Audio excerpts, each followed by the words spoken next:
Hey everybody, welcome back to the bench. What I'm going to do today, we're just going to work on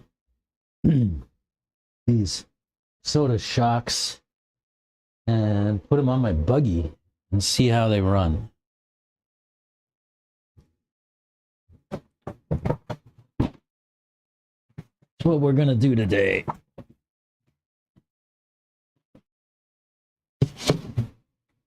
Try something different again.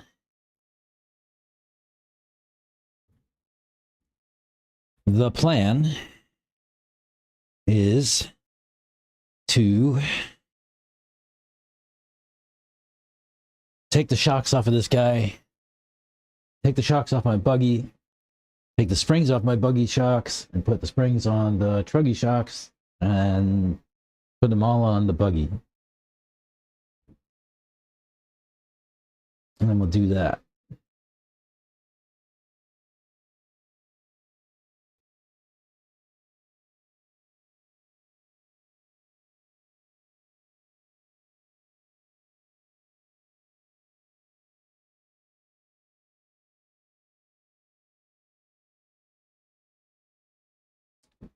I think that's the way.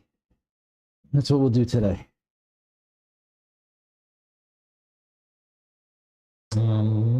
Does that thing work? No. Yeah, good.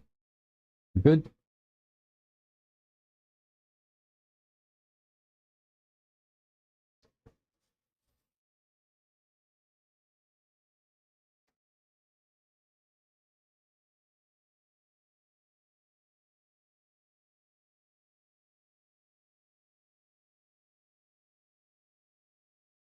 All right. Yeah, looks like we're all set. I was talking into the void. So yeah, check out the SOTA shocks on the buggy and see what it looks like. Guess let me jump right in.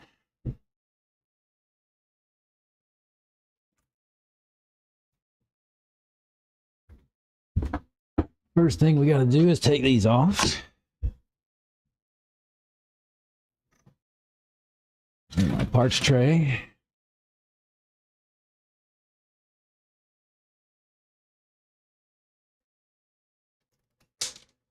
Oh man.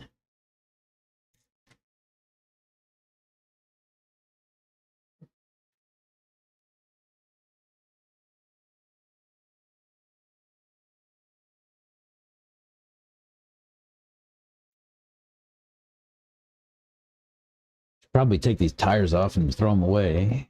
They are completely toast. There's just a little bit of rubber between the foam and the ground. Not much to it.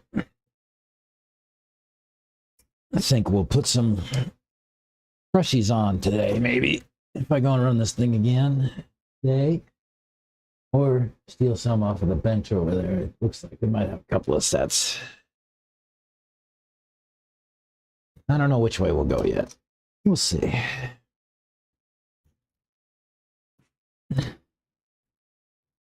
Come on out. There you go. All right. Let's do the back.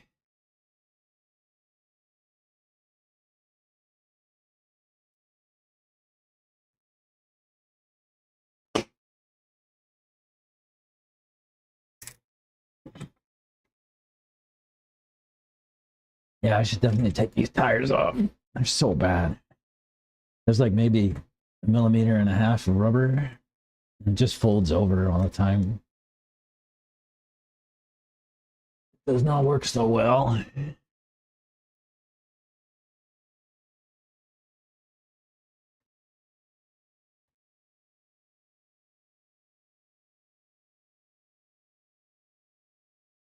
Not a Fed. What's up, man?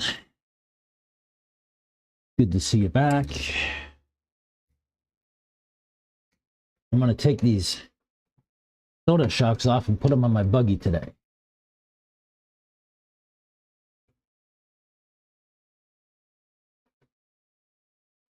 And see if I can just take the springs off of the buggy shocks, put them on the Truggy shocks, and send it. I don't know if it's a possibility or not. We're going to find out together.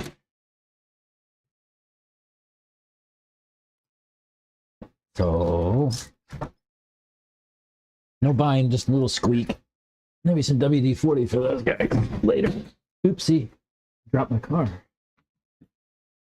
Sorry, truck. I owe you, my friend. All right, buggy time.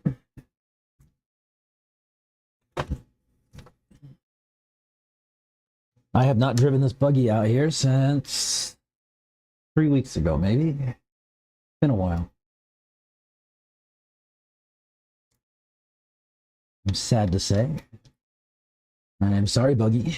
Been neglecting you.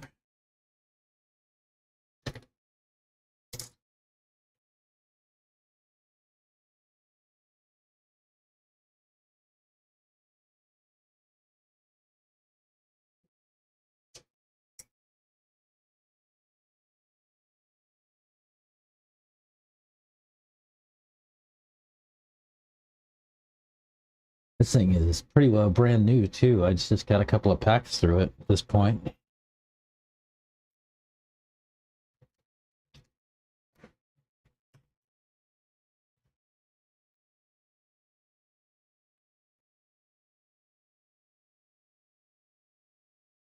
This is one we built on stream a while back.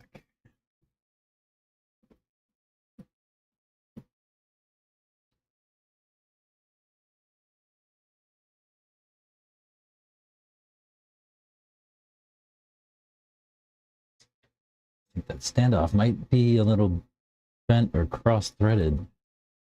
It's still holding up. I'll leave it.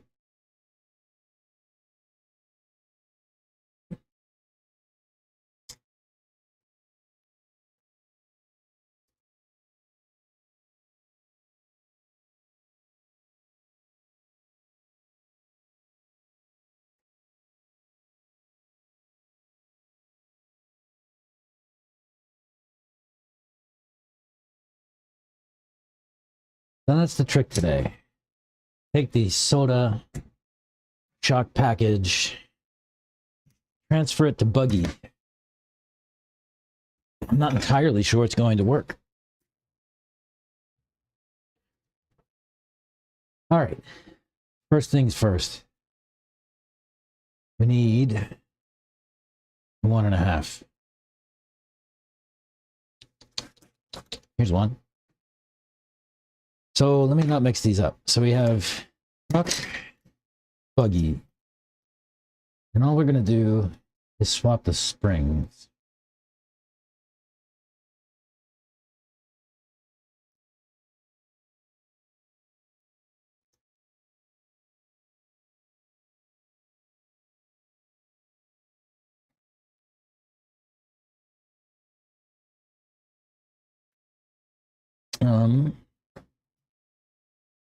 This is red, so it's a rear? No, I have reds all around. Do I? No, those are orange. No, they're all red.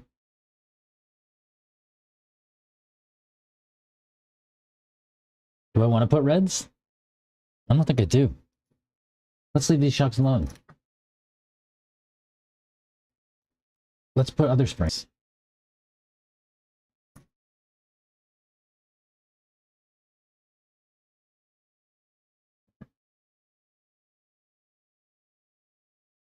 I did not race with these shocks on the weekend. Unfortunately, I didn't get to race this weekend. We had some company in on Saturday, and so, you know, it was kind of like prep for company and stuff. So no, unfortunately, I didn't get to race on the weekend. I didn't get to race these. I will like to race them on the weekend, this weekend, if I can. Springs. We have some yellow springs here. These are stock ones off the Buggy. You find the right lengths. All the same length? Are they? Yes. Perfect. Cool.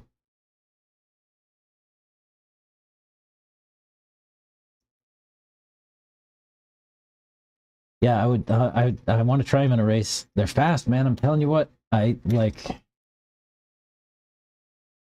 could make turns on this layout that I couldn't make without braking in the past, and these shocks just soak it up. I don't even know how to explain it. I can just rip around. Like, it's more predictable. It feels better. Like I said on stream the other day, I really didn't expect to love these, and I kind of do. I'm curious to see how they go to Buggy, because some conversations I've had with some other drivers and stuff like that have led me to believe that Truggy has physics that the Buggy doesn't, and so it won't perform the same. But I've got to test it, right? Trust but verify.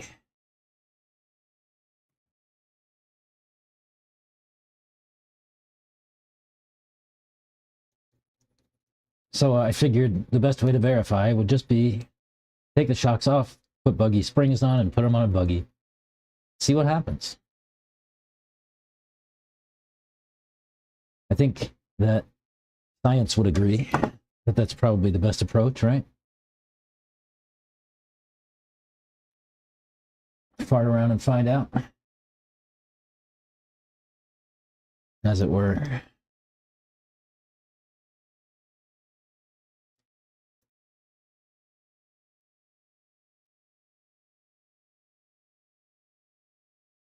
I'm certain we're going to have to do something different with ride height, but that's to be expected, right? It's a different vehicle, different weights, all that stuff. I don't know.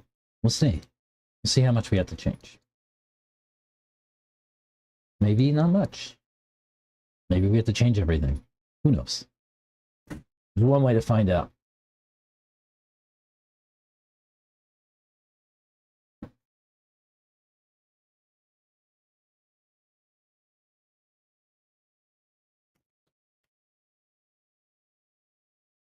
Is this one bent?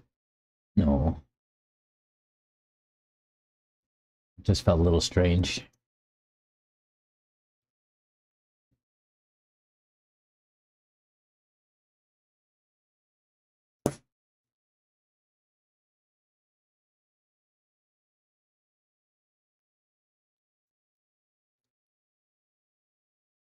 So this ought to be interesting.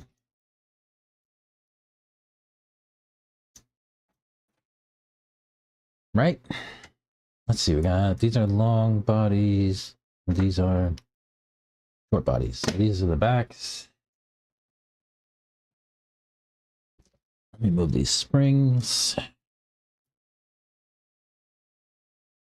And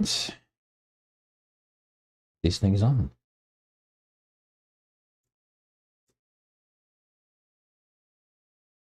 Oh, that's funny. Okay. Well,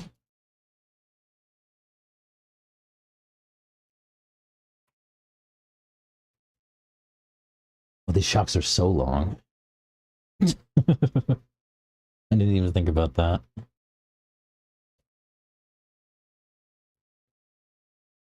I might need a longer perch, but we'll see.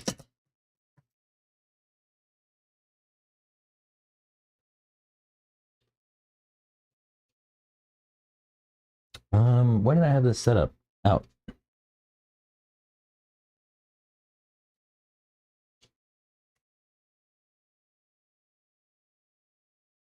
Come on. Can't find the eye with the screw. There it goes. Oh, this is not even the right one. That's the wrong screw. There we go. Right-handed thread goes on the right-hand side, left-handed thread on the left-hand side when you're looking at it.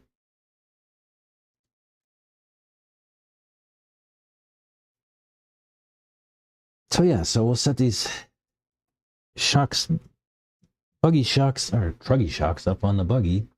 See what happens. I'm really putting the wrong shock on the wrong end here. Hang on. It's this one. The wrong body.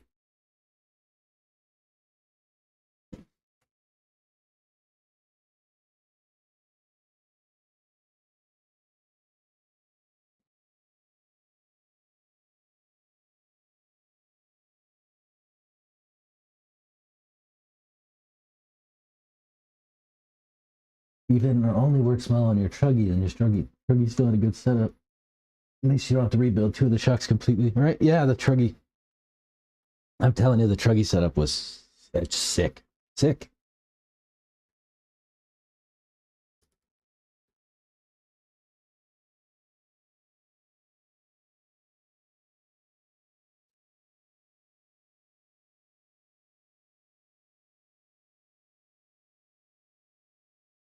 But yes, that's what we're going to find out today. We're going to find out if you can just take one, put it on the other, and send it. Seems like something I should have tried before now.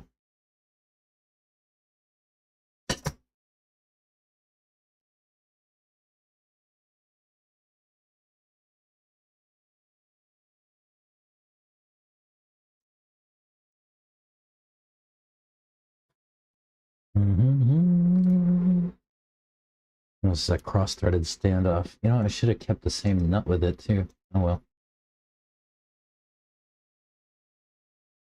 My bad.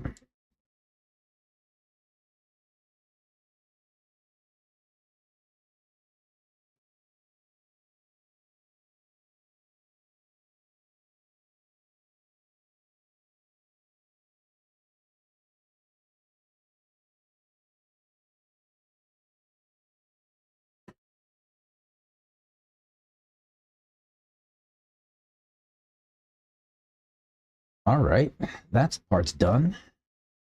Let me find some wheels.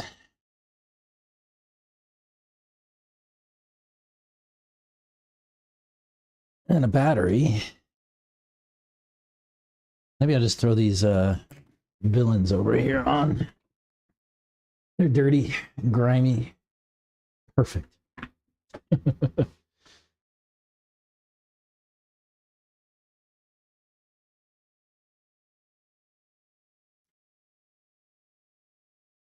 Check all my connections here. Yeah, good.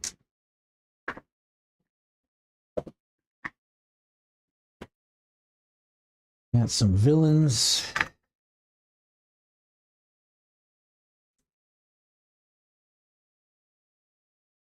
Yeah. Villains are directional.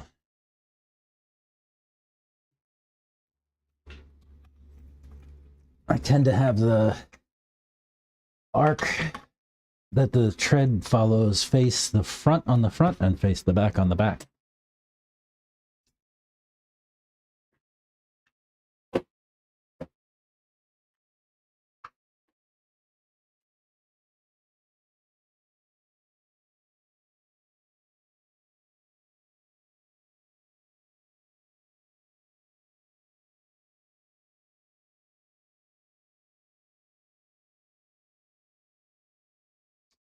And last but not least,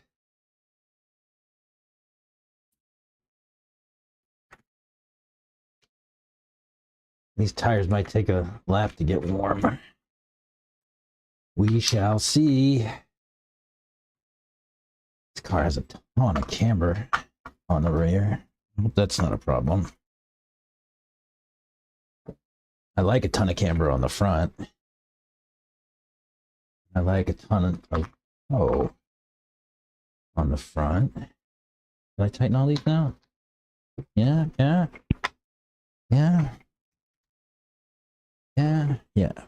All right. Need a pack.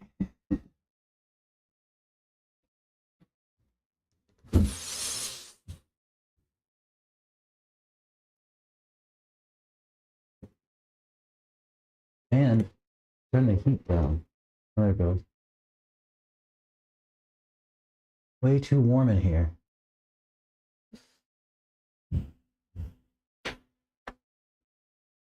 All right, pack.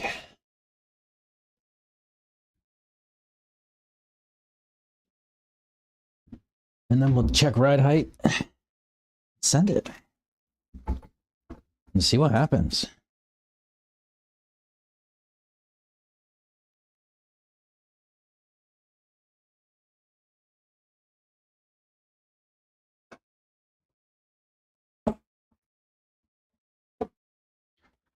I need a body.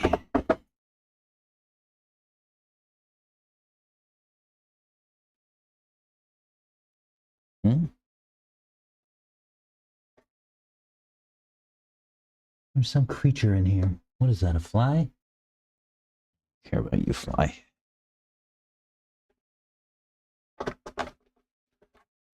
Not the bitey kind. That's all that matters to me. Maybe we can wish him. Get out of here, fly. All right. Ride height. Send it. All right.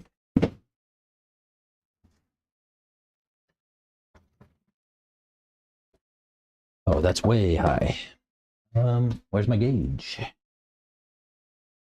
I saw it a little while ago. Over here somewhere. I have something else I want to do today, maybe. I have to put this M2C racing setup on my starter box. I didn't plan to do that today, but I do need to do that. Where's my ride height gauge? Well, I swear I just saw it today on the bench. Whoa, where? I mean, it was here somewhere. I think sometimes y'all get a kick out of me searching for crap. Maybe I should do a better job of organizing. Cross-threading is nature's thread lock. It is. All right.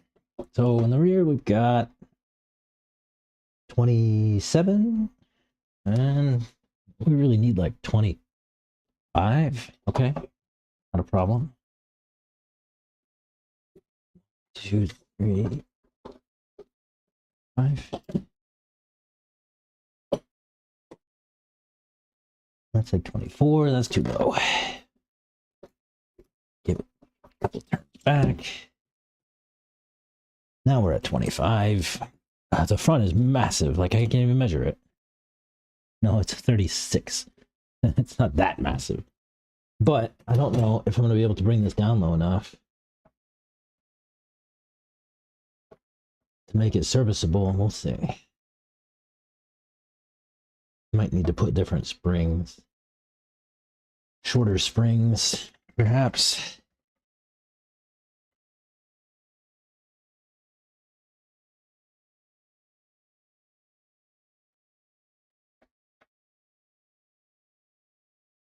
That's round about 10 mil, right? Maybe. Yeah, that's 22. We want a little bit higher. 23.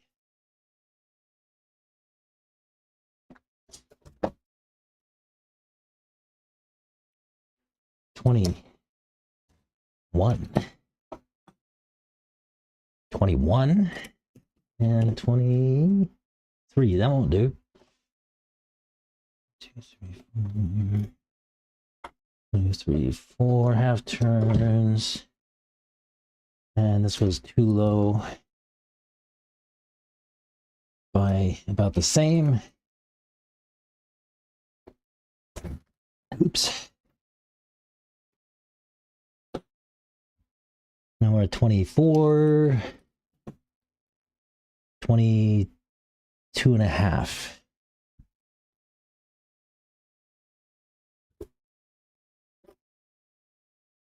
I think that'll be okay. Sorry about the noise. 24 and a half.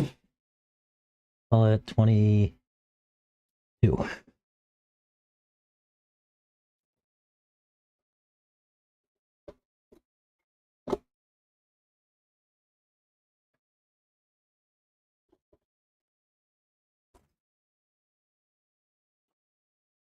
$25, $22. I'll run with that. I'm pleased with that. Let's make sure droop hits the same time. Okay.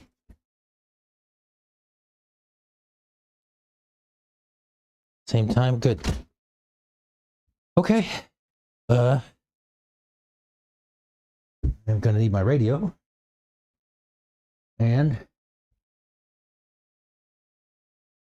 I'm gonna need my radio, and I'm gonna need some luck.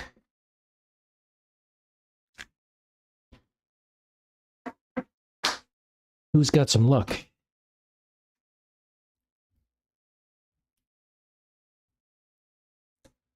A radio and luck. Last week, when I first put these shocks on my truck, I went out there and I was scared. I'm not so scared this time.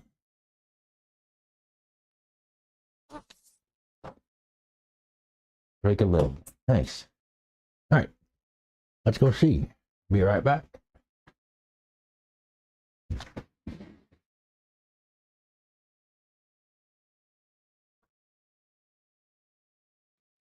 Oh, I didn't even feel it on the bench to see how it even felt. I should have done that. Can do that here. Oh, drops like a stone. It sinks. Stokes up everything, just like the truck. I mean, it's not as loose as the truck was in the middle. Maybe just a little bit different oil would fix it.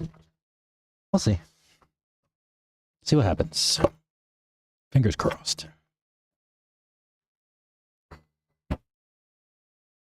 Model is EBE. Yeah.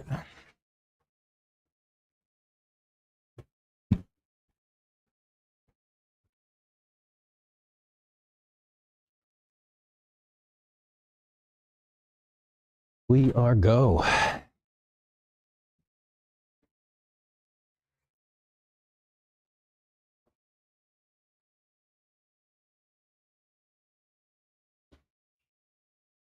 I don't think I've even run this layout with a Buggy yet.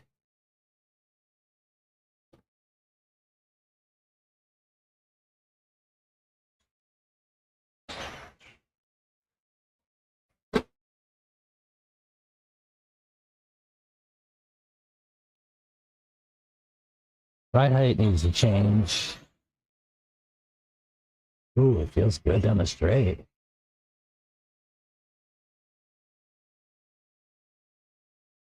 Nice and grippy.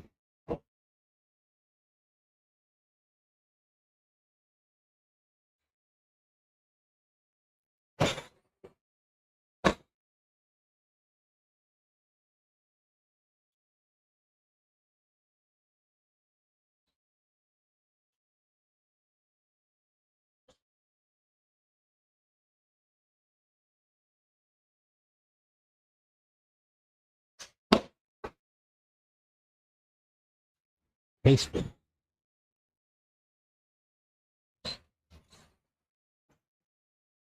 Oh yeah. Oops. Turned me upside down, but I recovered.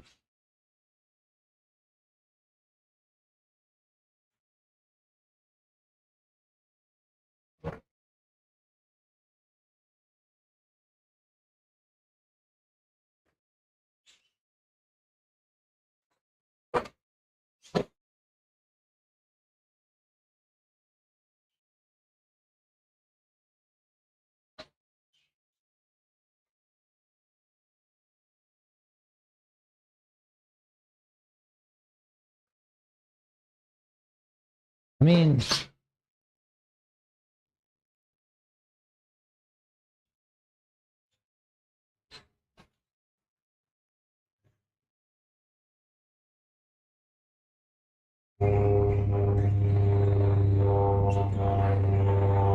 wow.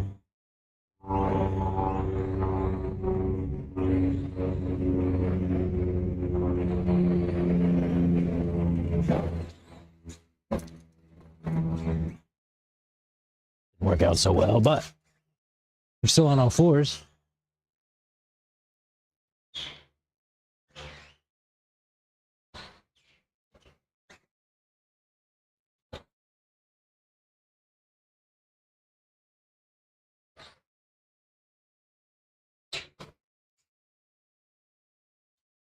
Oh yeah.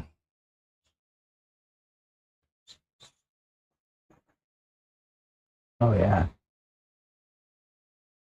I just wish it was better in the whoops.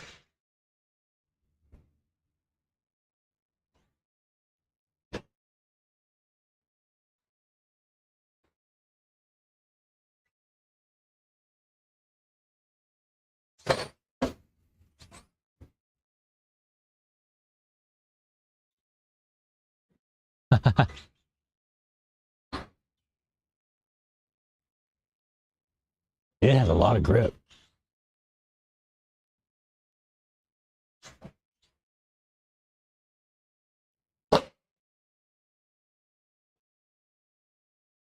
I just need to get on it a little bit more.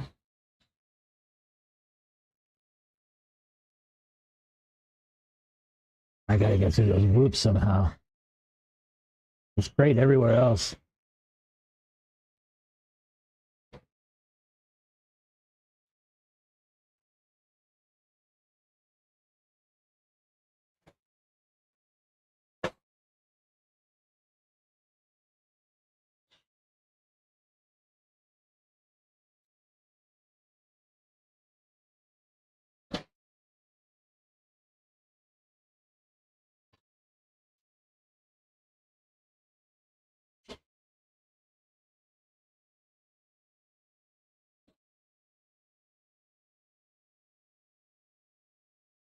I mean,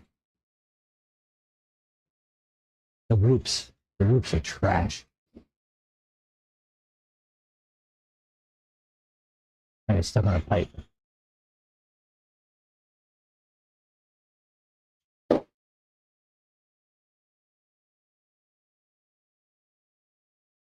Guess it's a trade-off. You can have it good everywhere except for the whoops.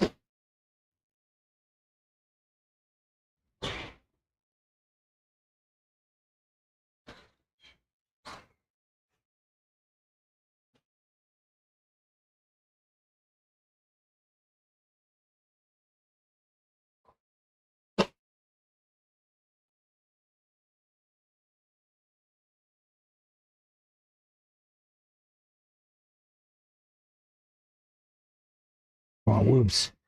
All right. That's clean.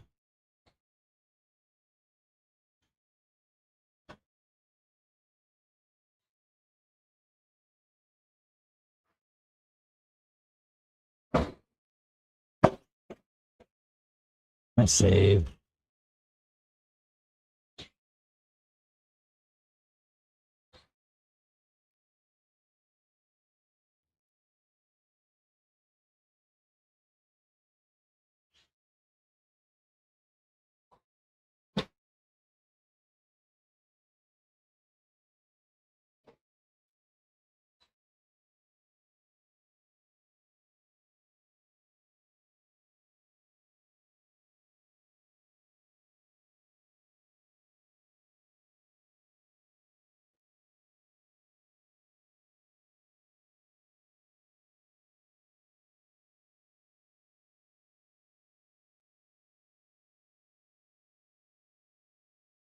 I mean, I can really hang on to that first turn.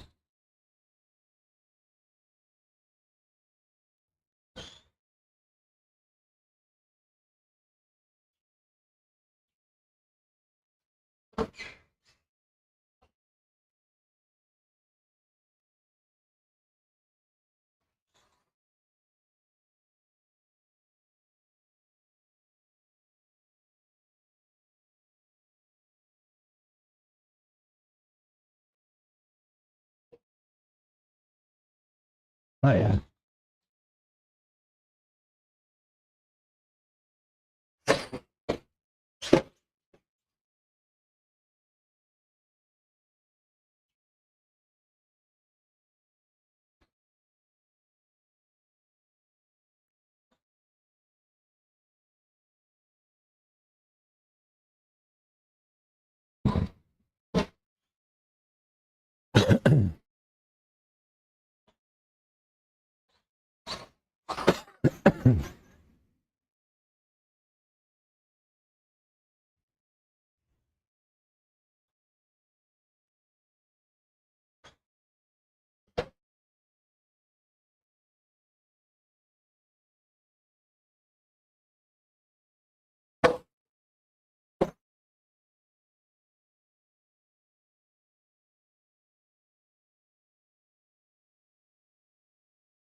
All right.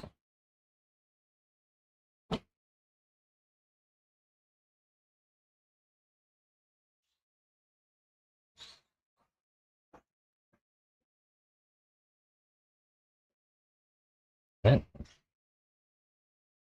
Whoops are all right.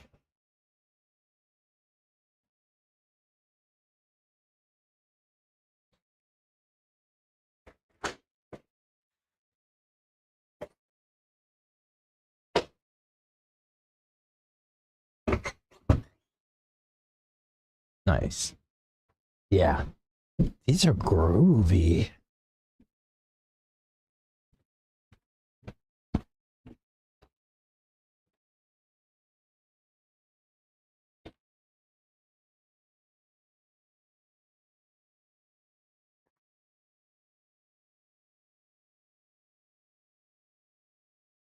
Damn it.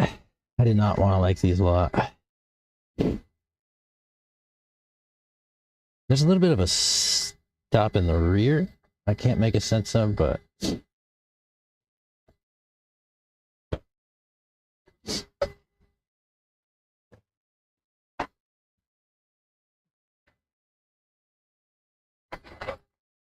see what somebody else thinks. Oh, wait. Do I have an event on my radio here? Yes, I do. On my ESC, what is it? Oh, no RX signal. That's okay. Oh, goodness. All right. Yep, we know.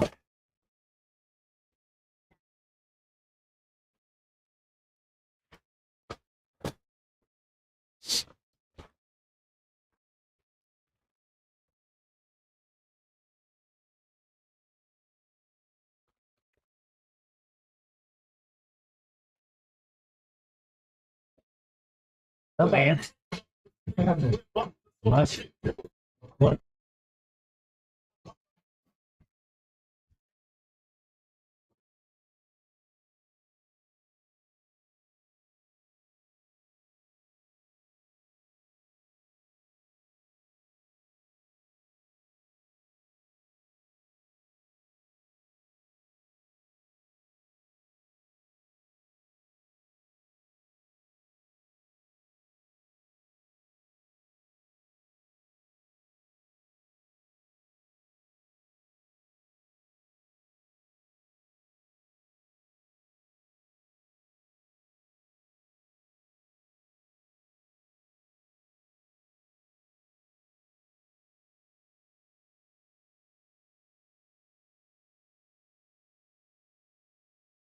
The heaviest resistance at the top.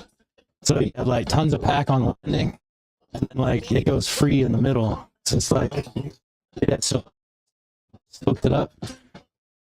Big jumps and stuff like that. Handle it nice.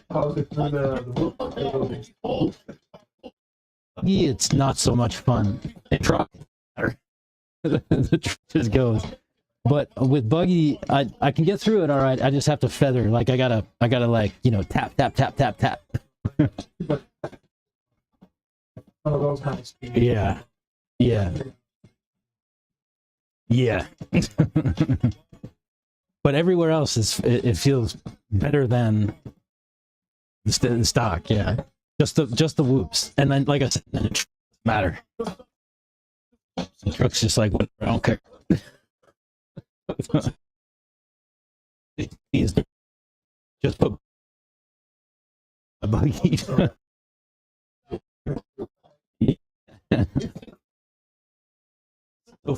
good. I'm a sad.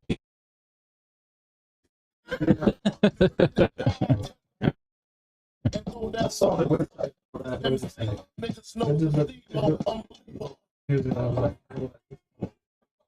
gonna have to go down a whole other rabbit hole. Uh-huh. I'm like spend the whole day like just to this, going out, just to this, going out. Yep. I think I lucked into a nice setup. Like I said, I tried to think about like I wanted more pack down low and less pack in the middle, and so I just loaded it up that way. And like I just put, you know, my standard oil is like 600 and 650, and the only thing I changed was on the front. I added more. That was the only thing I changed. Exactly. Set it up initially, and it just feels great. Yeah. Yeah. And honestly, I would really only need to change that bottom part.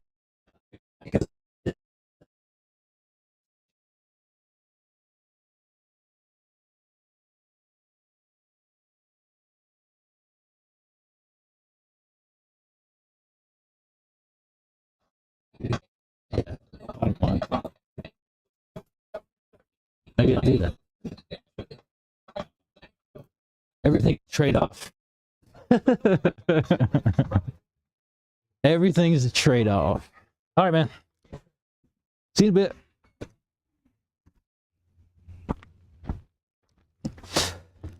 Hope I don't get in trouble. Music playing. YouTube doesn't really like that too much. So maybe I soften the sleeves up in the front for the initial hit, and that'll soften my whoops problem. How about that?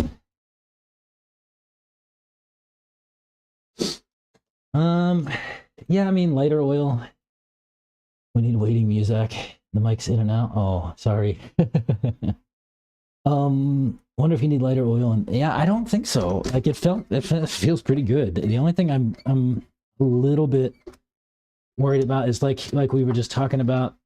It has a too much initial pack, like right in the beginning of the stroke, and it makes the car want to bounce off the whoops when it hits. So maybe if I can just soften up the bottom pill in the front shocks, will be all we need to do. Let me find my pills, and we'll open these things up and see what we can figure out.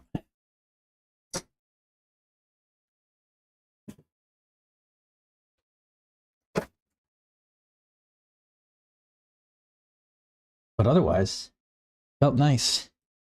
It was just a real struggle through the whoops. Everywhere else, it felt great.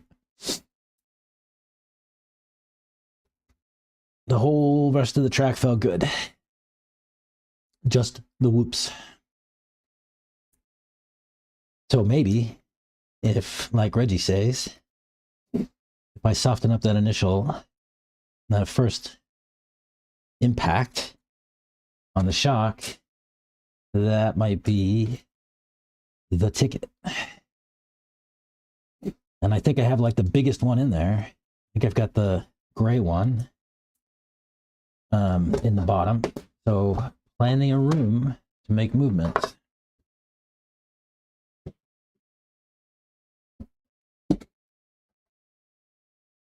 Let's see what we can do. So oils had this 600 that used to be 800.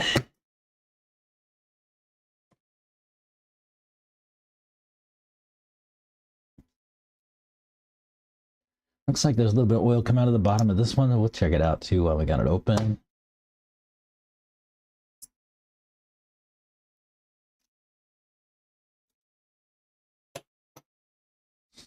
Yeah.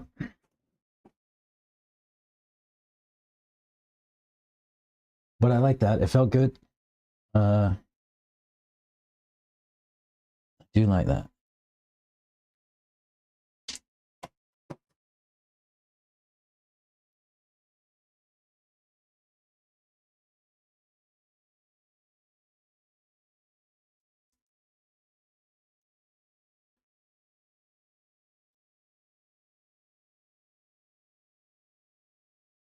Okay. We could take the bushing off.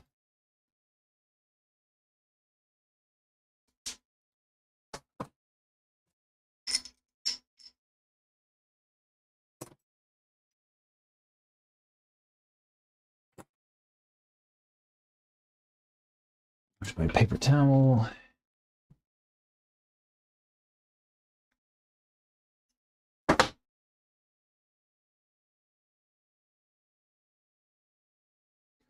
So that is one of the cooler things about these, is that if I want to get the sleeve out, I can just raise the shock in the stroke and then pull it back down and the whole sleeve will pop up. Okay. So we're going to go from gray. Let me find my, I think I have a, yeah. So actually red is the next step down, it looks like. I think I'll go to white to be the next step down from red. So what do? Need to pop out the gray pill and put in a white, if I have.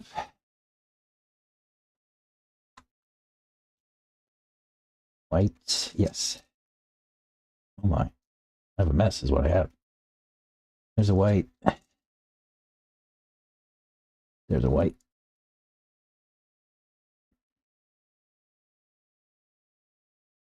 Yeah, whites.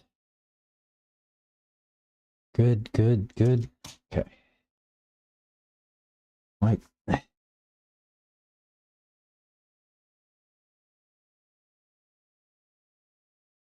And these pills, they just pop into the sleeve in the side.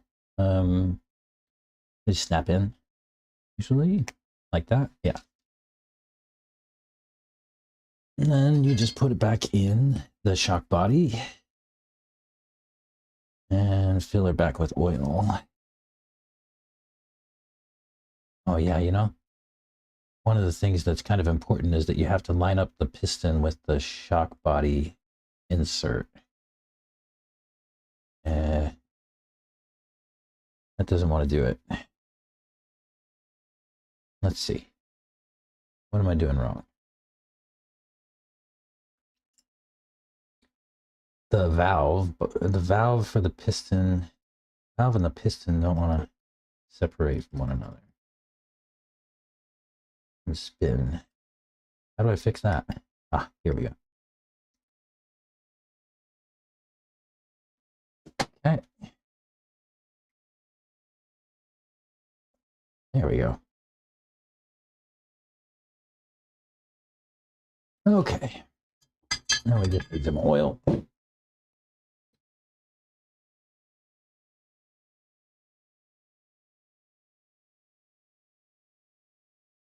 And then we'll let that sit.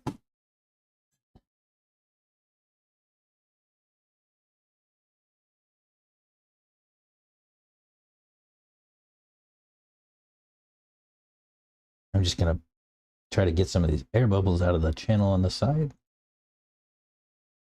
And then we'll let it sort of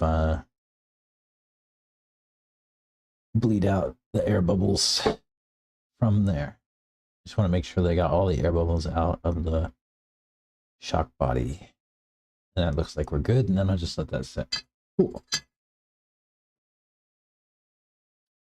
We can put this gray pill back. Box. Uh,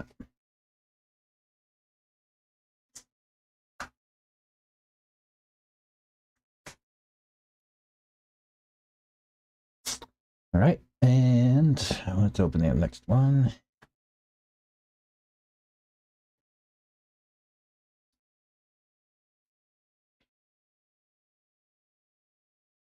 Do the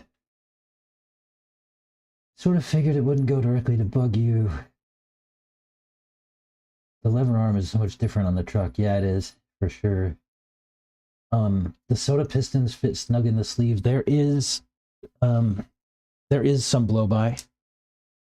I'll show you. I think I can show you when I open it up.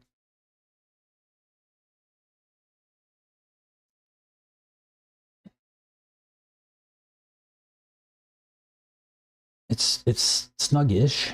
I don't think there's as much blow by as the stock, but maybe. Oops.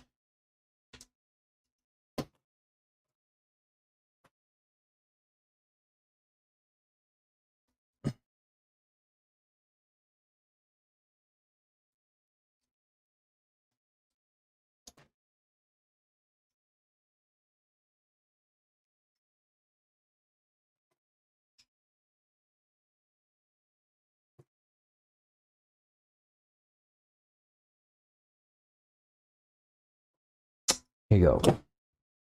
See if this works. I don't know if there's enough light, but I'll try. Let's see. Can you see that? Camera is okay. So when I compress the shock, you can see the piston come up. And yeah, there's a little give either direction, not much, but there's a tiny bit of blow by. It's definitely not as much as stock.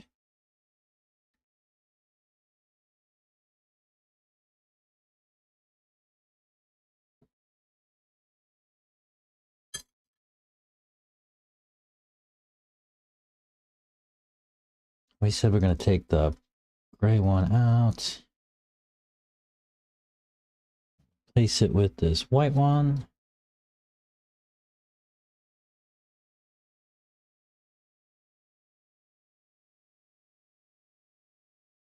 And then just put it back in.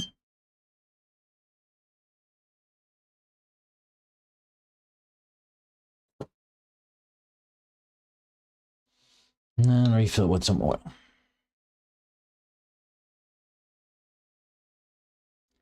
Seems so easy.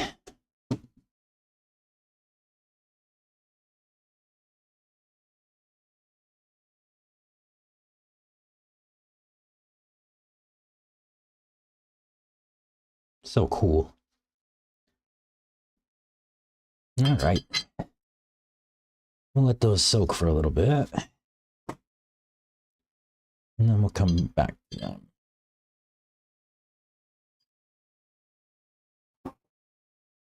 Where'd my little gray pill go? There it is.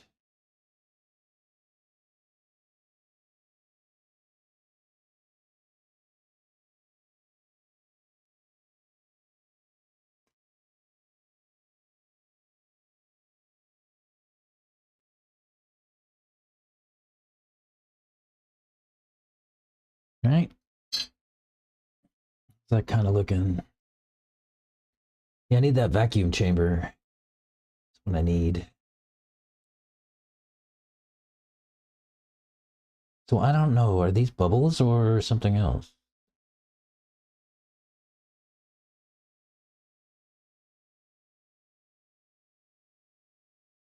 Just dirt.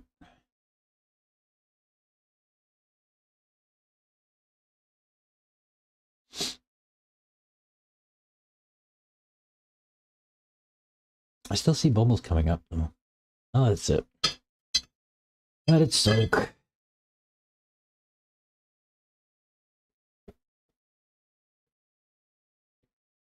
Let it soak. What can we do in the meantime?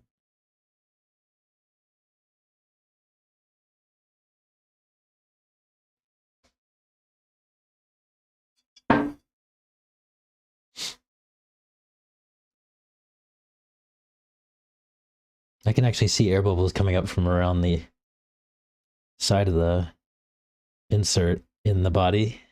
It's interesting.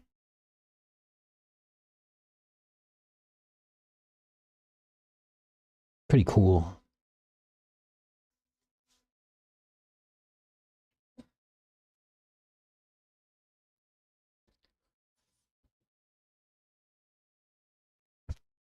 What is a shock pump?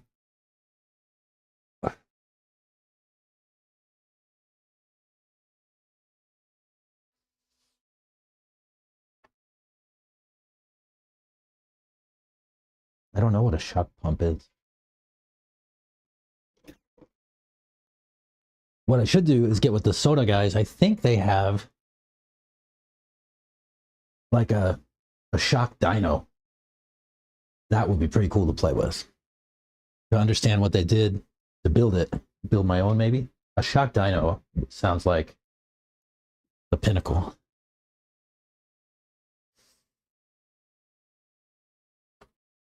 I've thought many times about how maybe to build one. A vacuum pump? Yeah, I have to get a vacuum pump.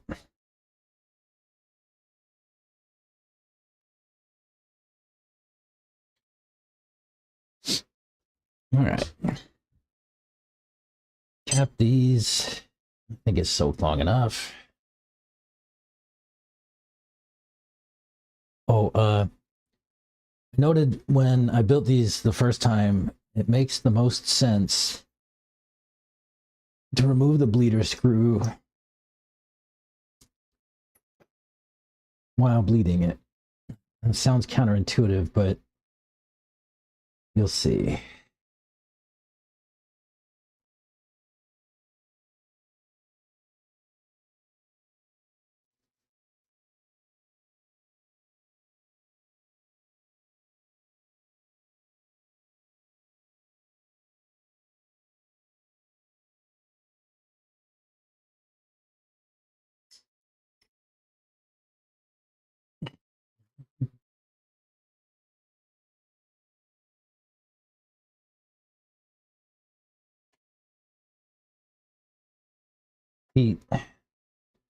This is a struggle I have with these, though.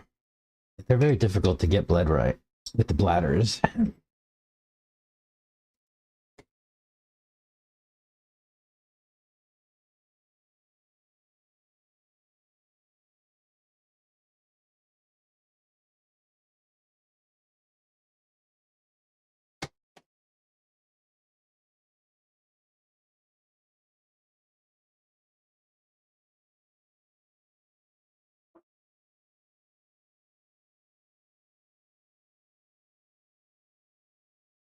Okay.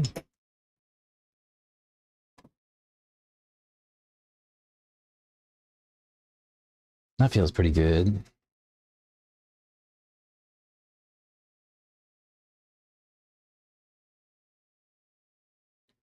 then I'll put the bleeder screw in and compress the shock completely and try to get as little air up in that cap as possible, and then button the bleeder screw back down. So I don't want air in the top to be the thing that creates more rebound. I want the shock to do its job. Oh wait, I guess I can't do that until I put a boot and a end on, huh? I'm actually going to put slightly longer end on these because it looked like they rubbed a little bit. So let's do that.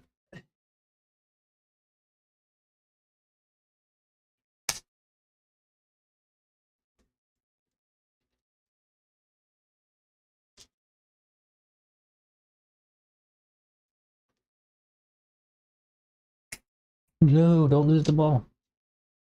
Come back. Tried to run away.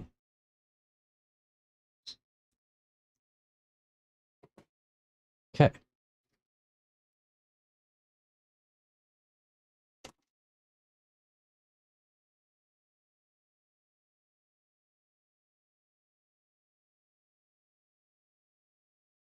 Maybe I'll take one of those perches too.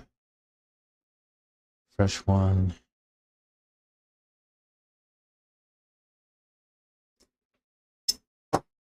Nah.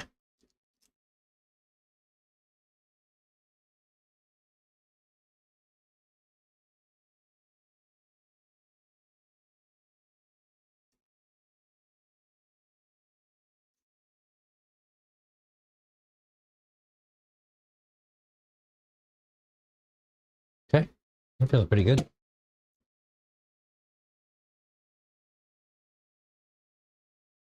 I'll get this one.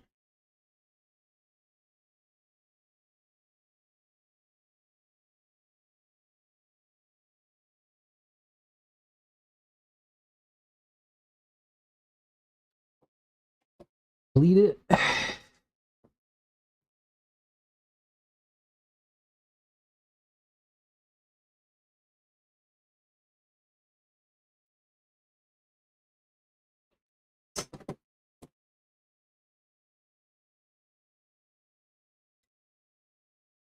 Well, you know,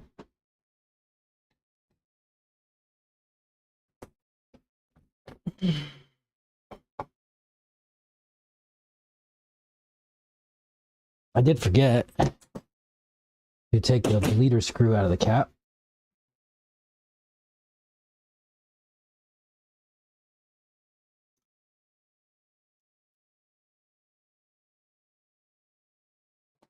Oh, come on now.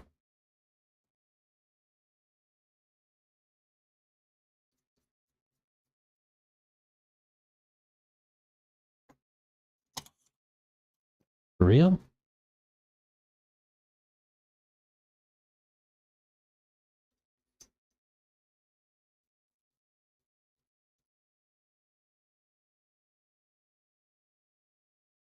Okay. Same process.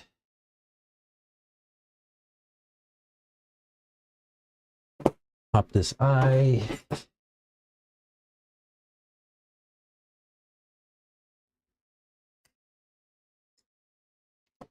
Did I put? No. I need to put a set screw in there. Okay.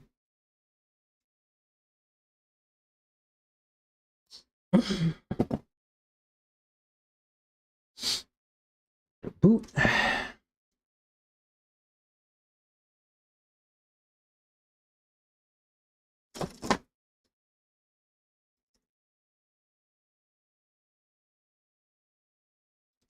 No, no, no.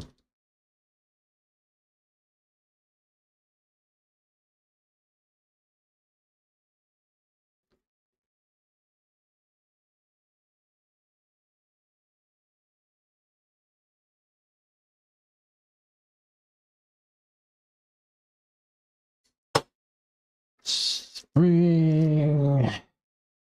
Perch.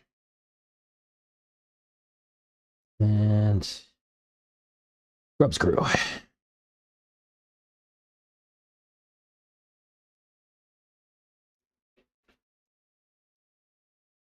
I should get a vacuum pump. Like I said, one of the dudes over here's got one. Maybe I should do and check it out and see what it looks like, feels like, and maybe I can figure out if it makes sense to buy one myself.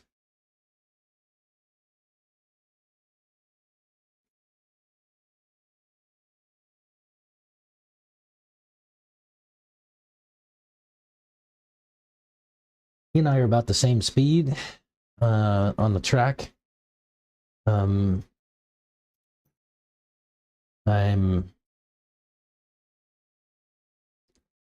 he uses it all the time, I don't know if he gets a lot of benefit from it.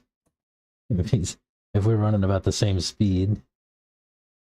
But that could be up to a number of things. Right.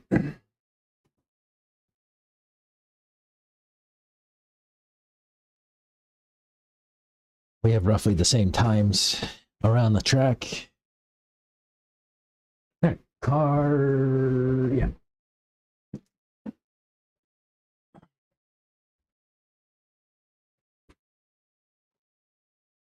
All right.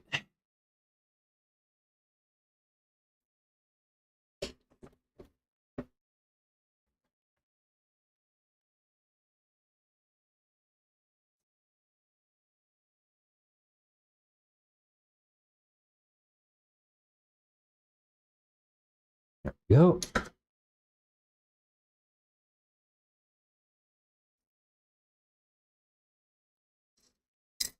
And I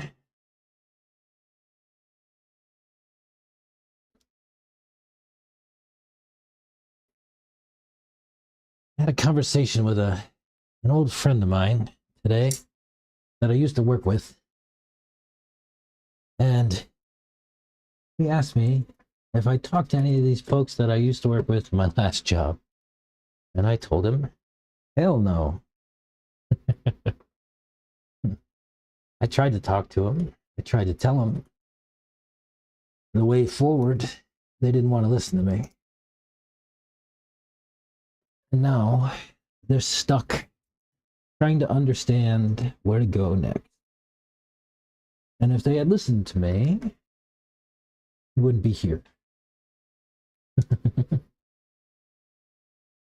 I was saying, I think I'm going to go and do some consulting.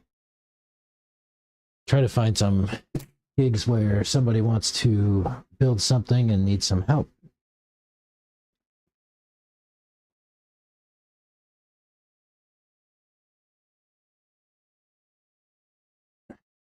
Somebody building a new business, a new firm.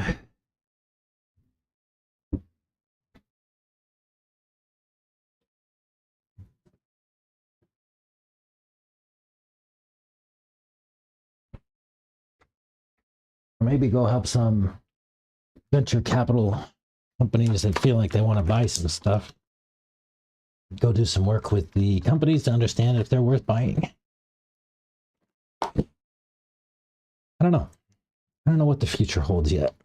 I got to do something, though.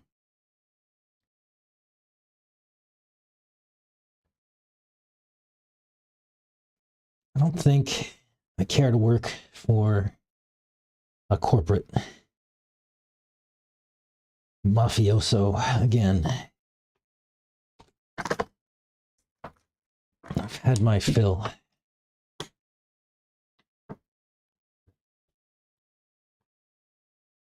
Maybe if it's a good place, but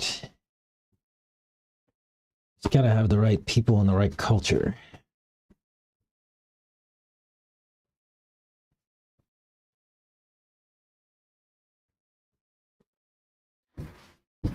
Hard to come by in the States these days.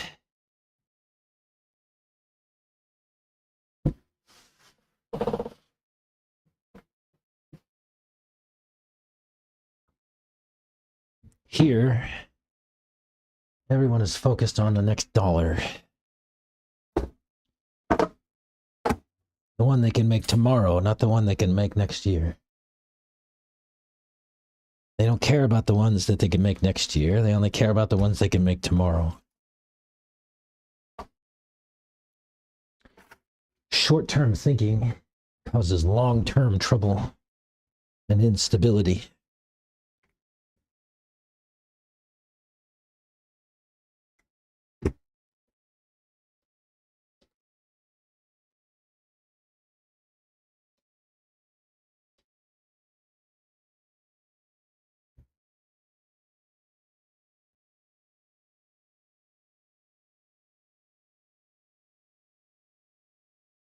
It'd be nice to make your own schedule. You'll be my PA. Yeah, let's do it. I think maybe you might be onto something, my friend. Perhaps.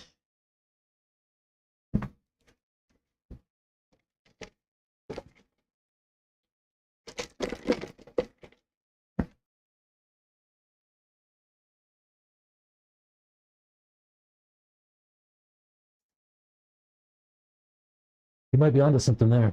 You might be. Let's do it. Maybe. Maybe that's what we'll do.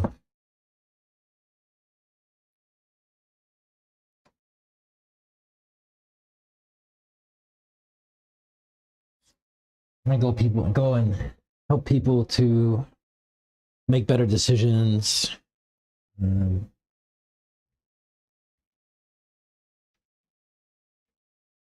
Influence decision making would be nice.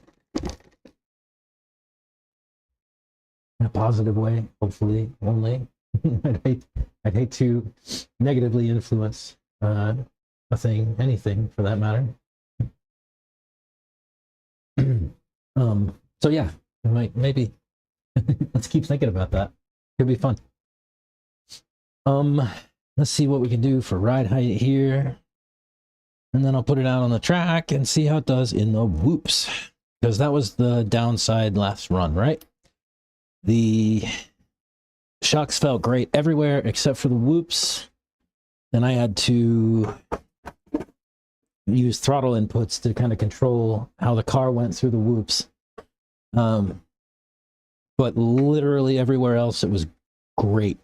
So what we did, if you weren't here a moment ago, is softened the initial hit on the shocks. Like I used a smaller, less resistant pill in the bottom part of the shock body. So the first part of the hit should have a little bit less pack, and hopefully that will throw the car around in the whoops a little bit less. There's really only one way to find out. So let me go and do that. If I can find my radio. Where did I put my radio? Did I leave it over there? I bet I did.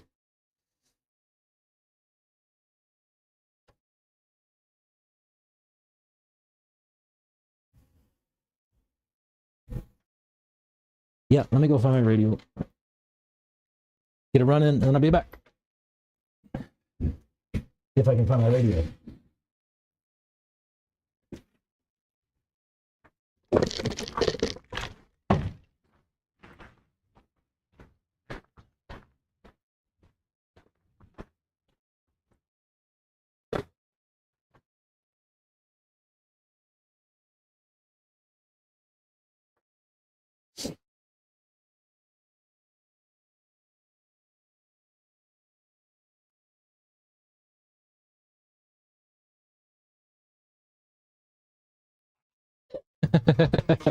That's what I'm looking for. I was like, I'm over there. I'm like, I can't find my radio. I must have left it over there. I put the little bit smaller pills in the bottom. We'll see how it does. Okay.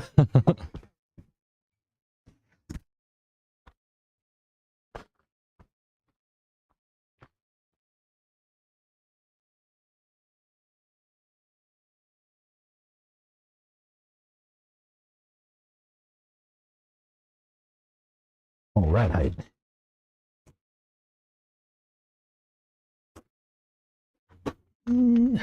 Actually, not bad. Just lower the front a little bit.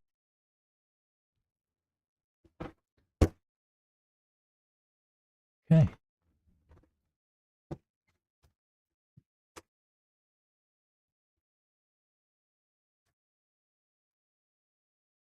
All right. We'll see.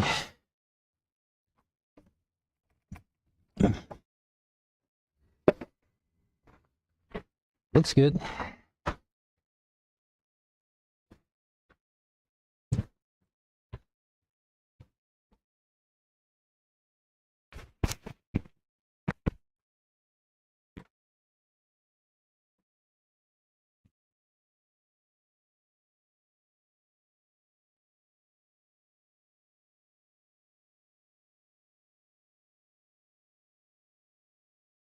Okay. Still have a lot of speed on the big turns.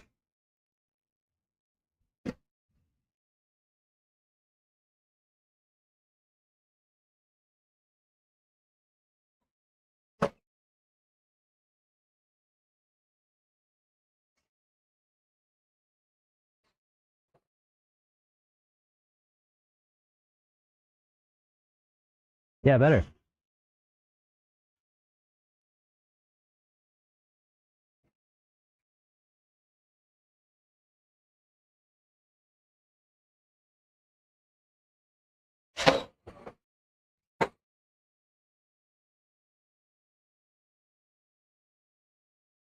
I carry way too much speed.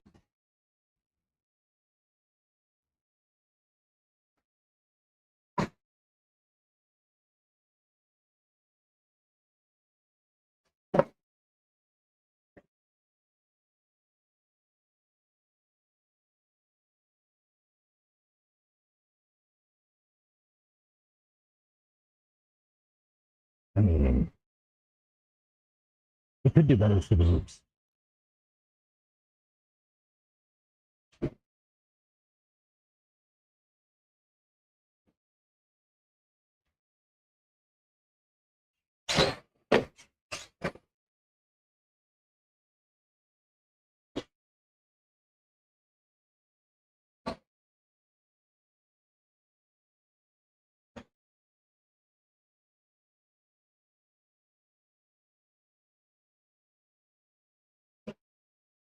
Wow.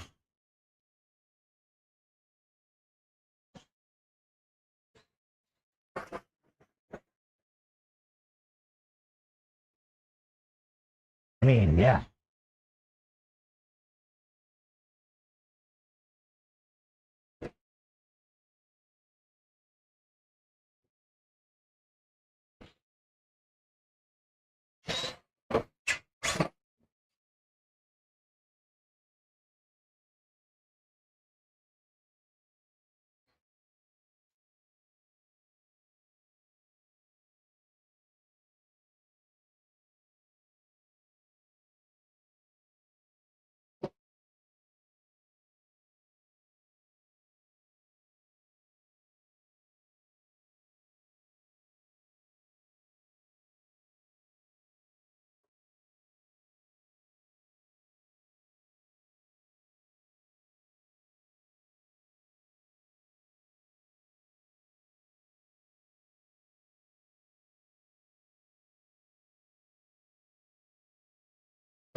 I like it.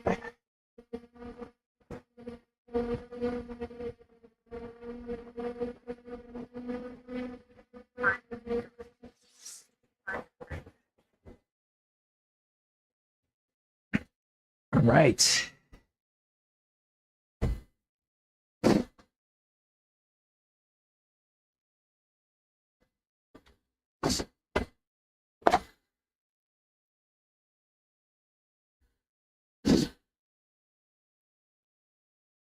My motor temperature is 84 degrees. I just don't know what to do with that. I just took my car, drove it around the track for a full pack. The motor came off at 85 degrees. The speedo came off at 95 degrees. Still cool to the touch. That's just crazy.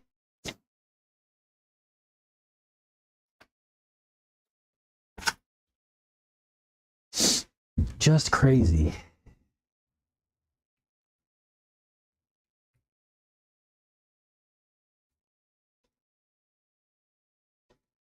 I mean, like, I don't know what to do with this now. That was pretty nice.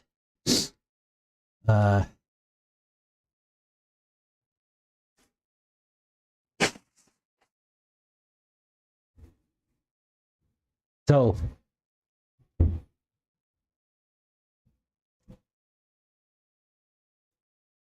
gray, yellow, blue, or white, yellow, blue in the front, right? Is that what we settled on? White, yellow, blue.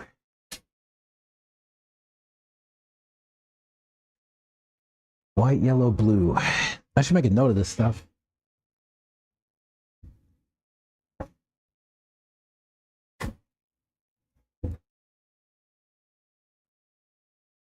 Somebody's out there warming up their nitro, and it's loud.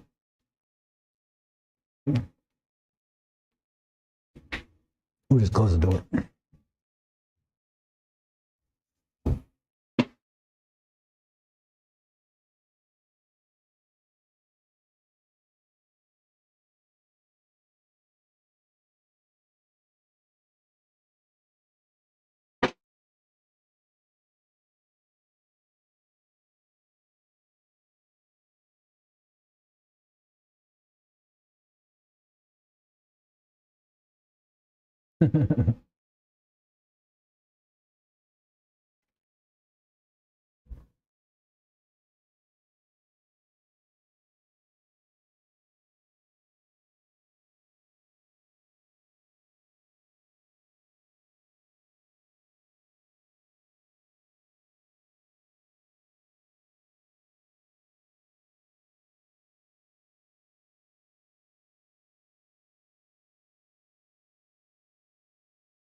Somebody's asking me if I'll be here tomorrow and if I had any 2.0 gears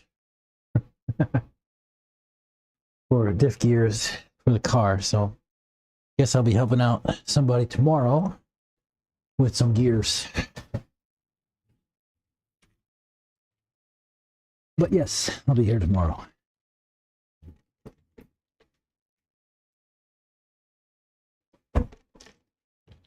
Two point oh diff gears. Where would I have them? I definitely have them, but I definitely not sure where they are. I'll have to do some looking.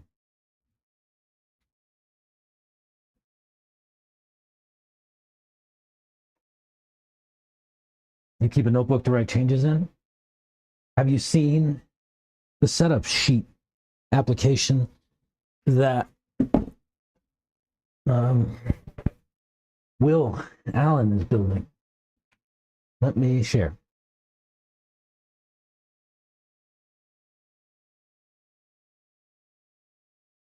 Let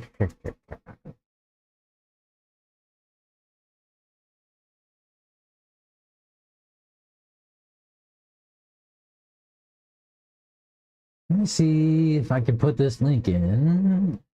See if you can see this. Try that. If you can.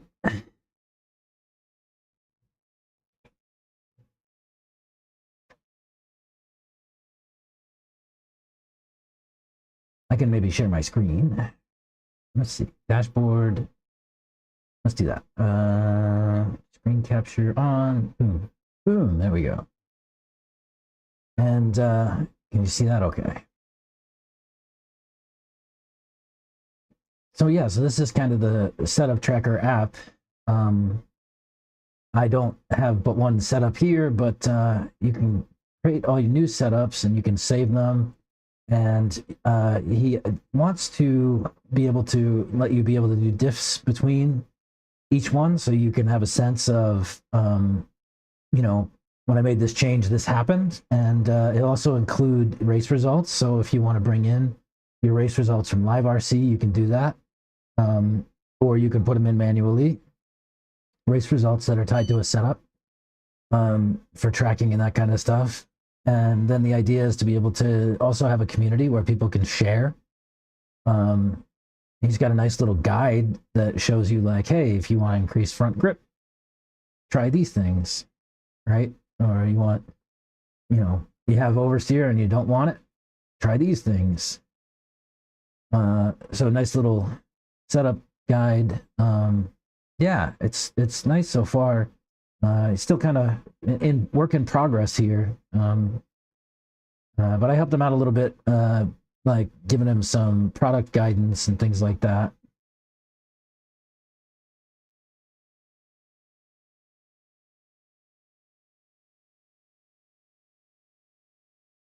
Did that come back? Could you see that at all? No, you couldn't, could you?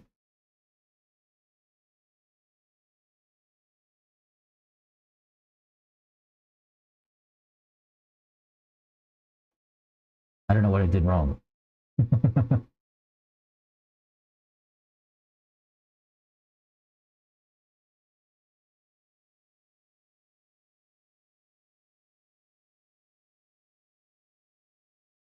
But I don't keep a notebook.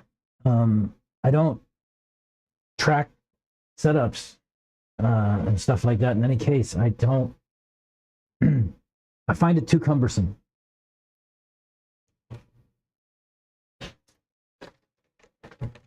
Writing things down is too cumbersome.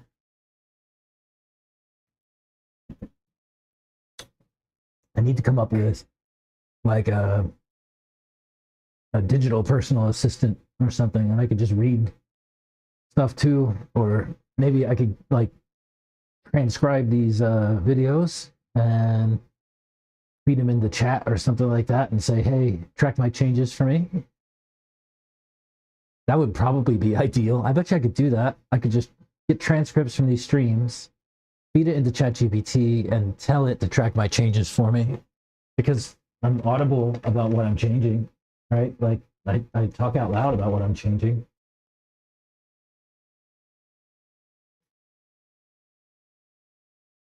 My short-term memory is crap. I have to. Yeah, my short-term memory is not so great. My long-term memory is pretty solid. It's just converting those things from short-term to long-term that's a little bit of a challenge.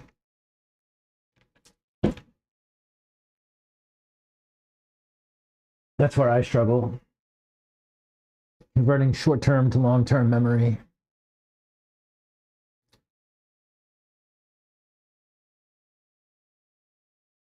People don't talk about it very much, but hacking your brain is a thing. Sometimes you have to force your brain into certain operating paradigms or whatever.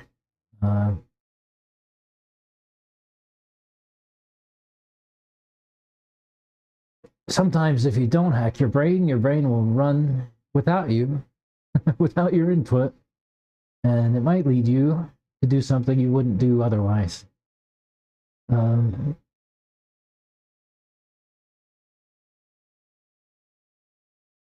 I'm always trying to figure out why people get defensive when you talk to them about stuff.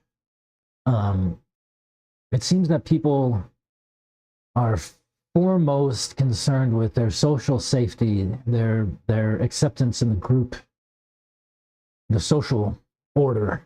And so when you criticize someone, they take it as a threat to the social order or their internal sense of social safety, and it becomes a threat, right? The threat is to their social safety because you are upset, maybe, or you're not getting something that you want. But they feel the threat without rational thought. So criticism is a threat to social safety. They feel the threat to social safety and react defensively because you're potentially upsetting the social order. And that's kind of how I've made sense of it. I don't know if that's right or not.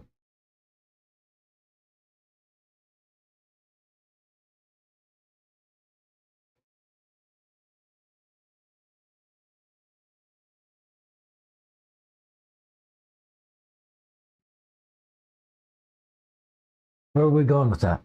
Memory, short-term, long-term, social safety. I was going somewhere, but I've lost it. If I think of it, I'll pick it back up.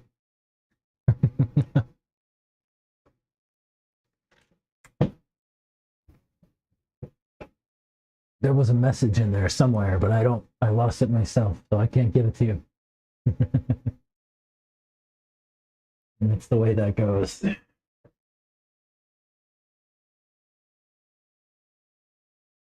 I'm gonna make a change to ride height. Go get another pack in. People are too fragile. You can't have different ideas or give criticism without them flying off the handle, which I think is a big reason people tiptoe around stuff for social safety. That's very true. people do tiptoe around stuff. And you have to tiptoe around them.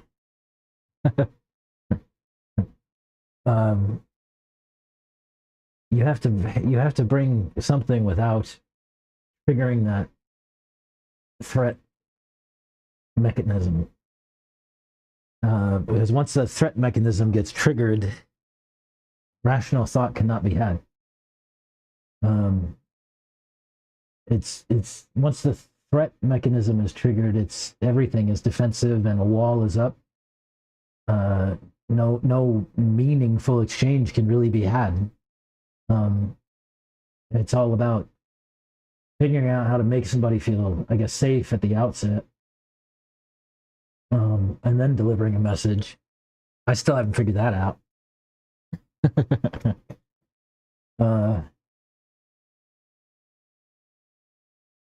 But you're right. Yeah, it's people can't agree to disagree, and you're right. They don't focus on what they have in common.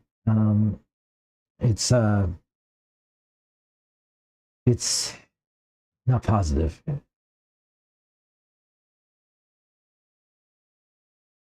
I would say that I think a lot of this is a product of how people talk in public, right? I mean, if you go and look at our leaders, the way they talk on television and all those kind of things, right? Like our leaders really talk about each other the same way, and I think that bleeds into the rest of life, right? If you've got poor leadership, they set the tone, and you end up here, right? And I'm not saying that the current leadership is poor. It is, but it's been poor for some time. This is not a new thing. This is a 40 years long thing.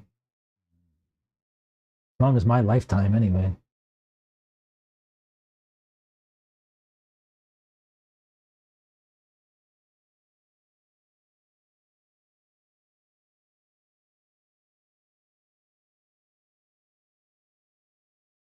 Yeah.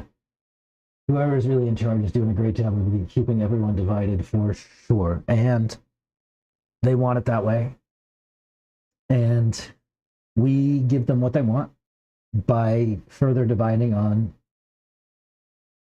emotional and ideological lines. We actually give them what they want by hating one another for whatever.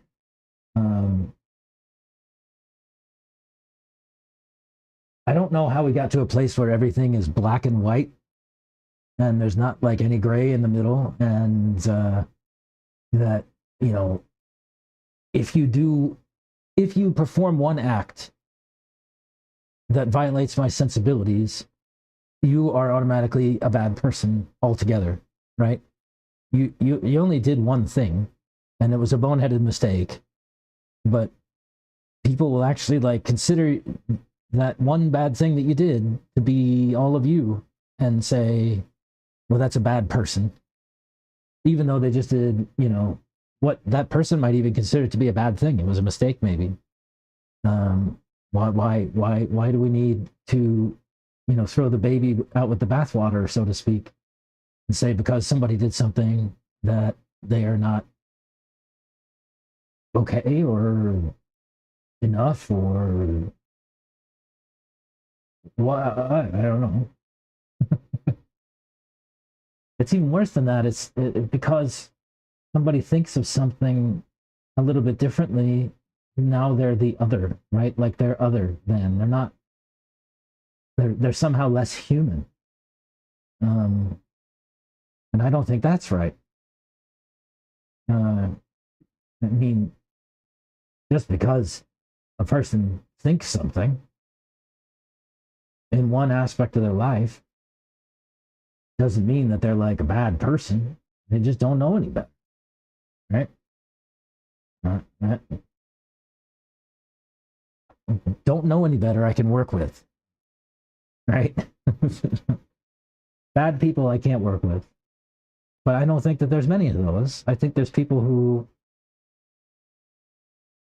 have good intentions. They may act in bad faith sometimes. That's a different story. I don't know. This is a struggle for me in this world. It seems like so many people just hate one another, and they find a reason to hate one another. It's not like they. It's seriously like that. It feels like people finding a reason to dislike one another, and they're intentionally go out of their way to do it. Like they want to find a reason to not like you. Right? Like they're just looking for an excuse to disconnect, right? To disengage, to and they've always got their ears up for that threat. Right?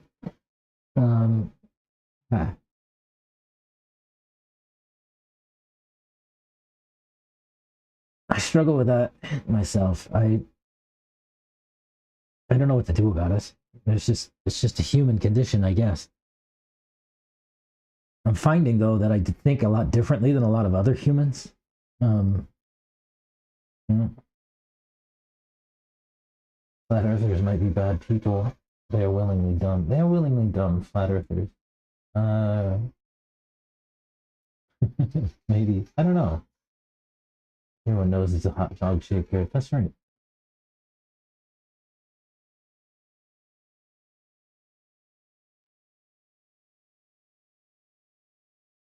Yeah, willingly ignorant is a different creature. Is there malice involved in being willingly ignorant? Maybe. Sometimes it's just this is difficult for me to even think about, so I won't think about it. That's a different kind of social safety threat.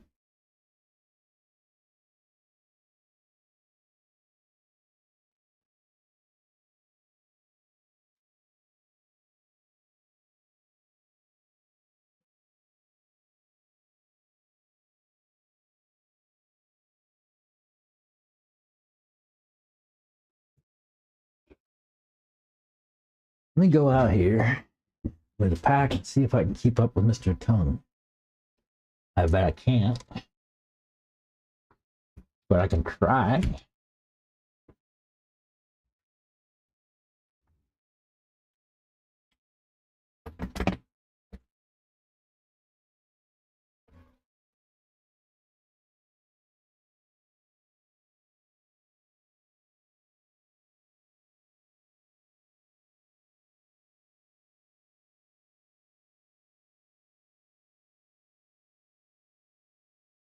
Sounds like he's getting it. I want to do my body clips though.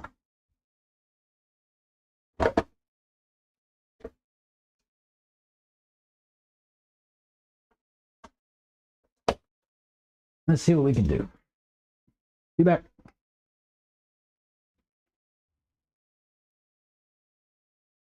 Welcome to Noble Lunch.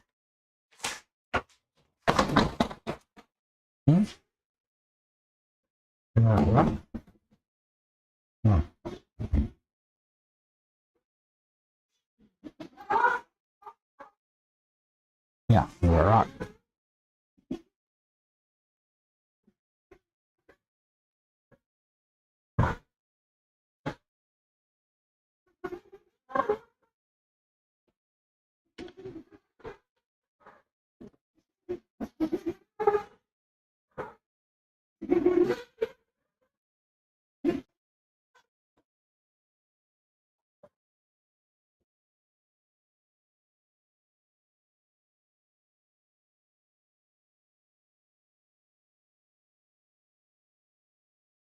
Where you at? I got it.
Ah.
Whoa. Ooh, thanks. I just got a wicked traction roll.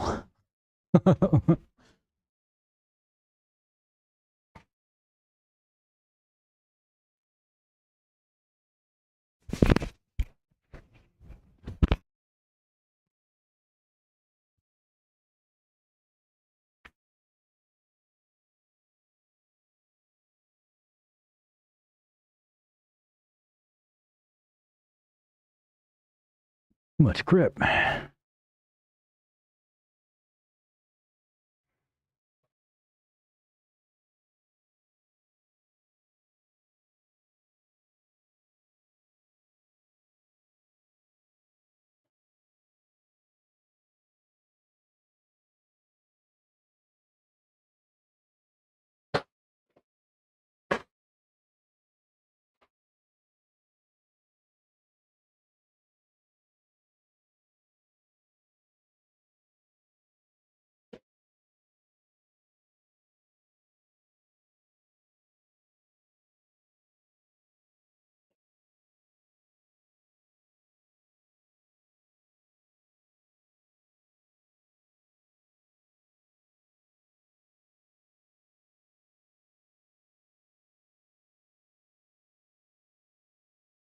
How's she look, Reggie?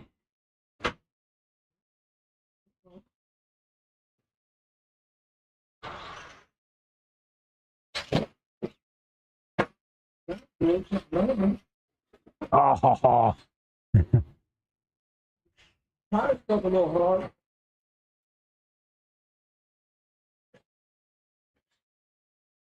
you think so?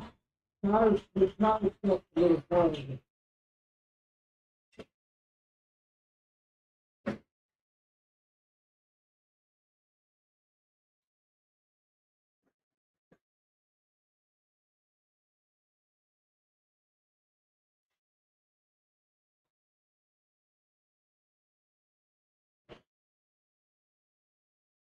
Yikes.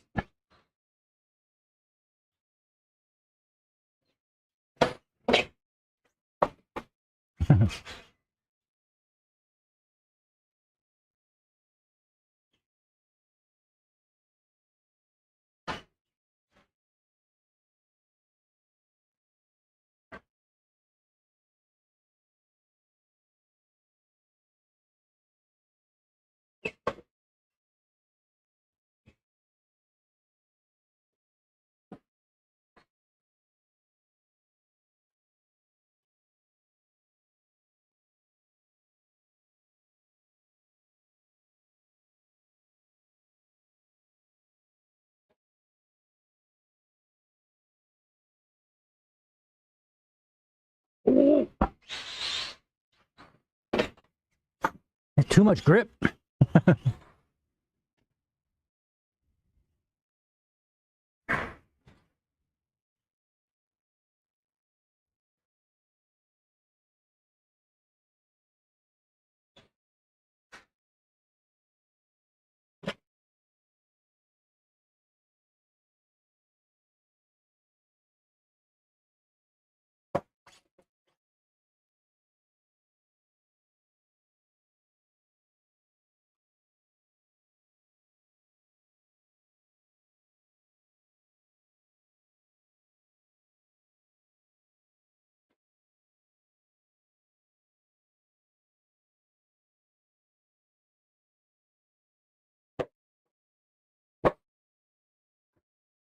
No. Turned into the pipe. Turned too early. All right, pack's dead anyway.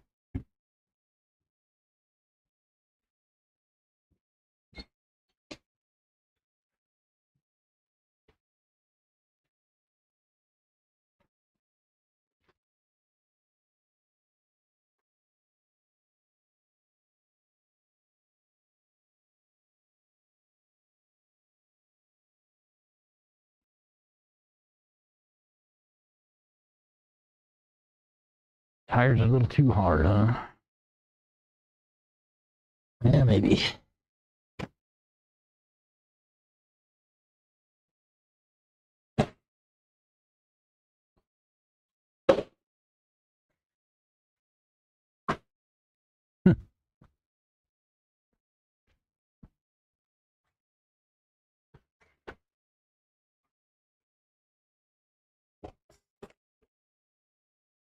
Nice.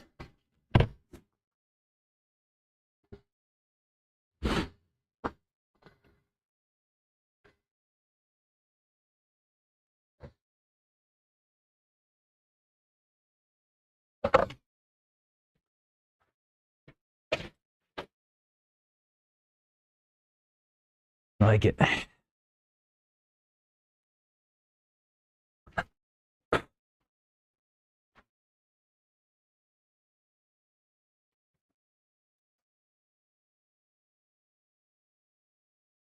Yay, yay. Yeah, that was nice. Might not be racing this weekend. There's a chance of ice, I think. Oh, yeah, it's going to be cold. That's right. I forgot about that. I guess I don't want that. What am I going to do with these shocks now, huh? I really quite like them on my buggy, and I really quite like them on my truck. And it's expensive to order another set.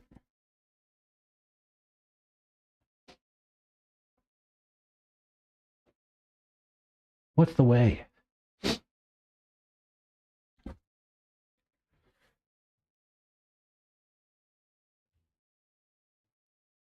Take my shocks and move them back and forth in my car, my bug, my truck. Could do that. Not ideal. How big of a difference did that change make? Oh yeah, I mean for the whoops, yeah, it was actually massive. It was really nice.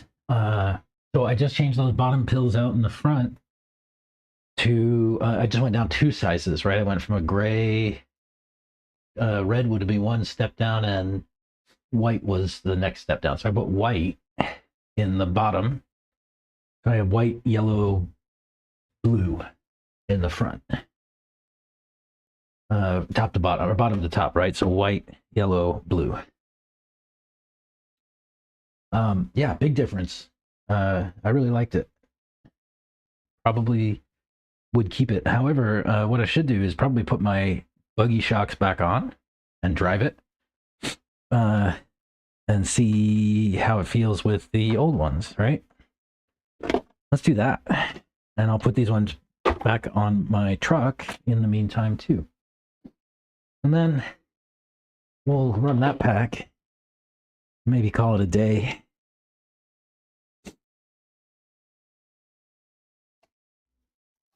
How about I get a difference? Yeah. Yeah.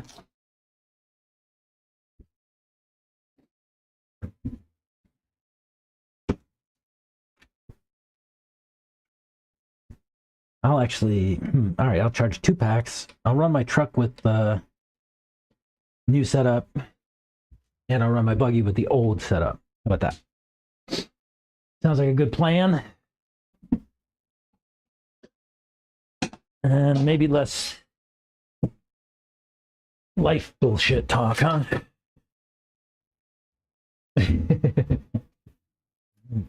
Won't talk about people stuff. Hang on a second, I'm just sweeping out some gravel.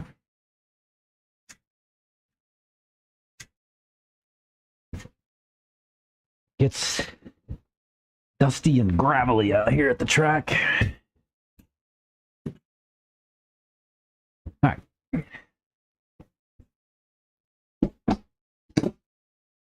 Right. So we'll put the old shocks back on this one, and we'll put this setup back on the truck and see what happens. Uh-oh. Oh, there we go.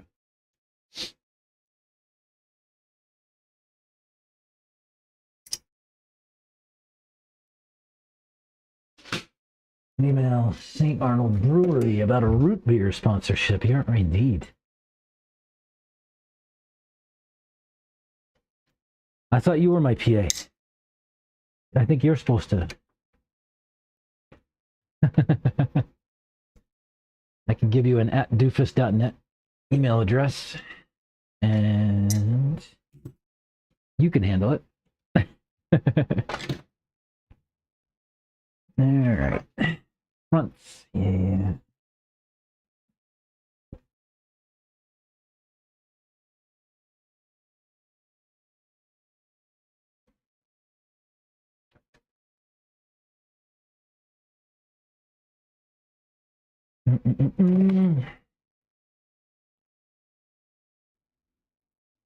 Email St. Arnold and maybe these SOTA guys. They're like, hey, that's a rear, isn't it? Yep.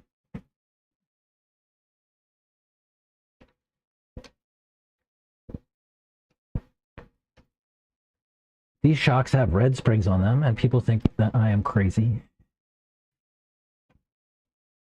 Running red springs.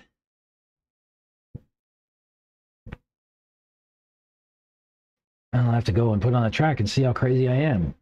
Like I said, I haven't run this thing in a while. I don't even remember what it feels like.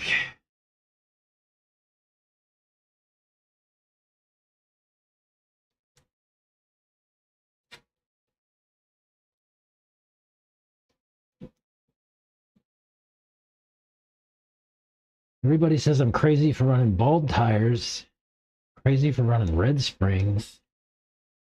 I'm just crazy, it would seem.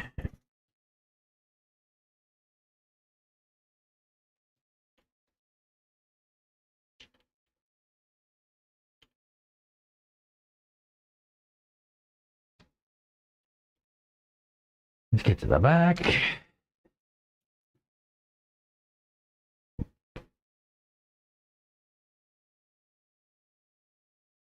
Can we lose? No, we're good.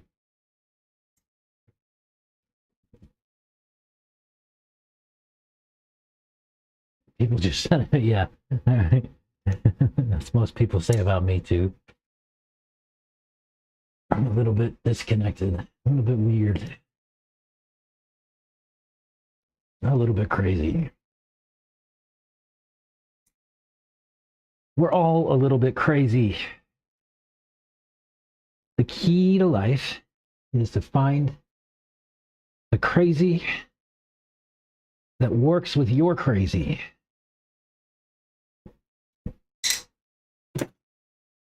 Since we're all a little crazy, you find people whose crazy works with your crazy, and you'll be all right.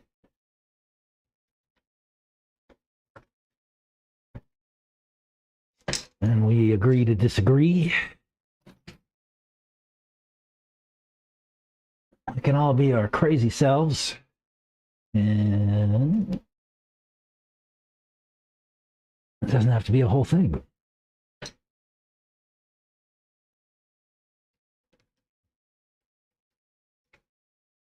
Nobody defaults to love anymore.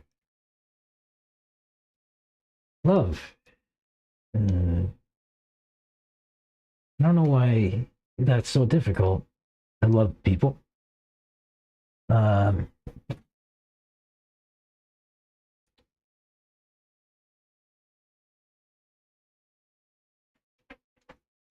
I just love people. I love people.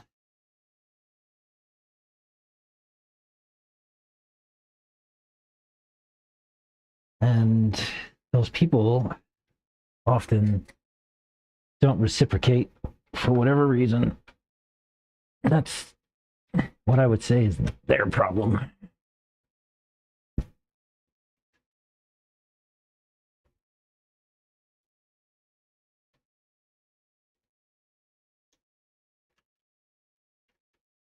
You know?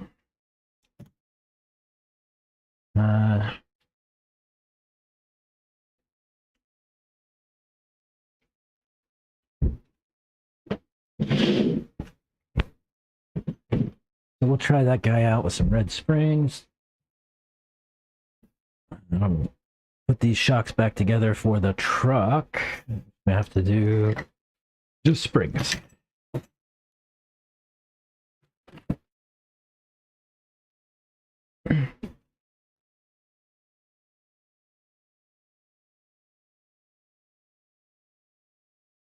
You love people until you're driving, then all bets are off. You're right. I don't like it.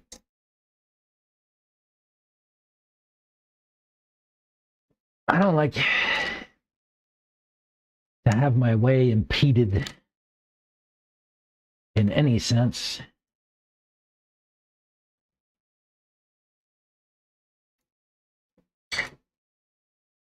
I do not do well if you are in my way and I want to do something.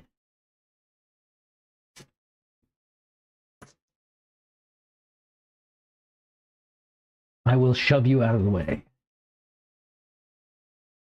It's not because I don't love, though. It's because I like my time.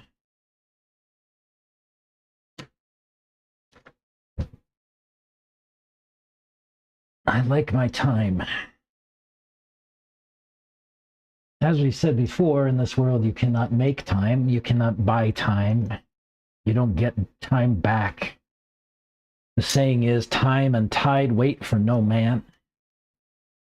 They didn't literally mean no man. They mean no human. Time and tide wait for no human. So you can't make up time. You can't get it back.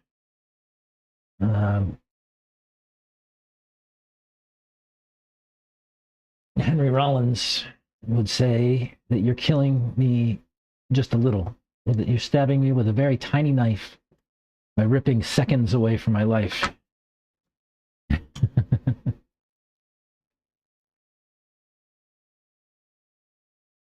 Okay, that's what he would say.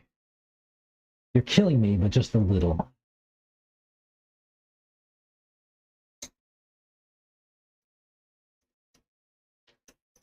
They're killing me, but just a little.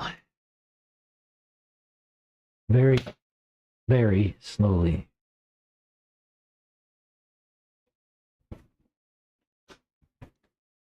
So stay out of my way on the highway. Or the racetrack. My son was giving me a hard time the other day because I drove right through him on the line. Like, he's like, "What are you doing?" I was like, "Dude, you're on my line." I'm just trying to go. I'm just trying to get around this track faster than anybody else, right? Faster than I did yesterday, and you're on my way. So I'll just drive right over.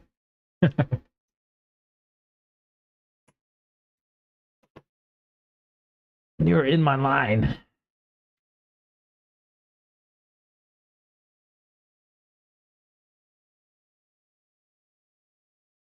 I guess it's not mine until I take it, but you know, it's the one I want.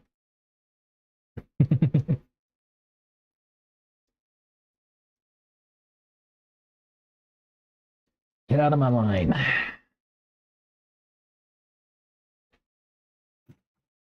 I'm faster anyway. Probably not. All right, truck.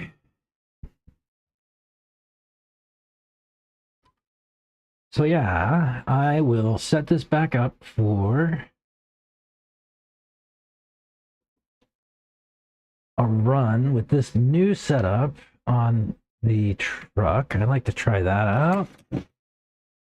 It's only different by that one bottom pill in the front. We'll see how that goes. It should be good, actually. If it was better in the buggy, it should be better in the truck, too. We'll see.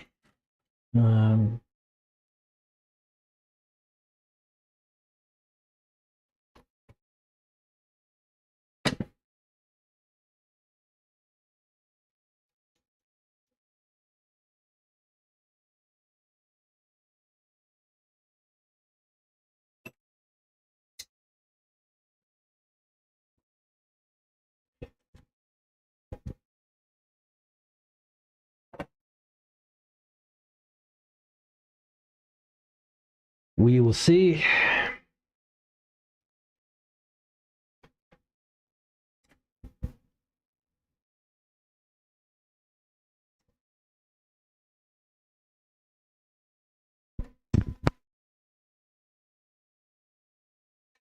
Yeah.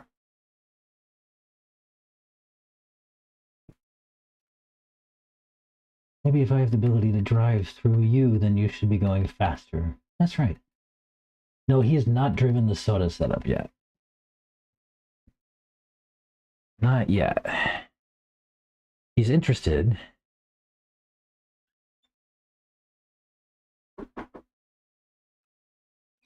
Have to adjust the ride height again.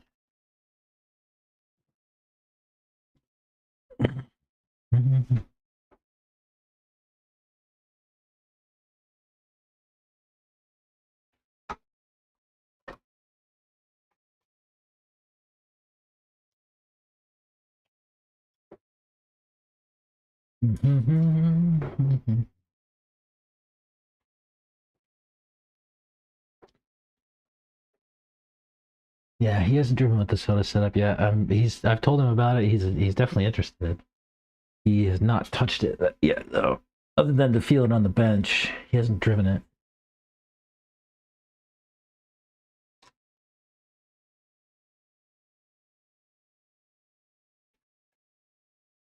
In fact, I don't think anybody else has driven it yet. I tried to get Scott to drive it on the weekend, but he didn't have time, I guess. Everybody says it feels weird on the bench. I know that much.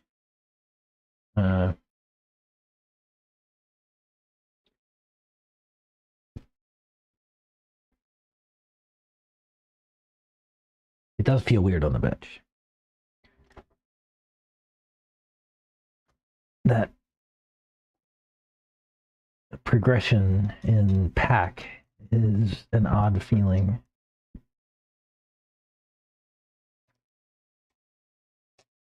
All right.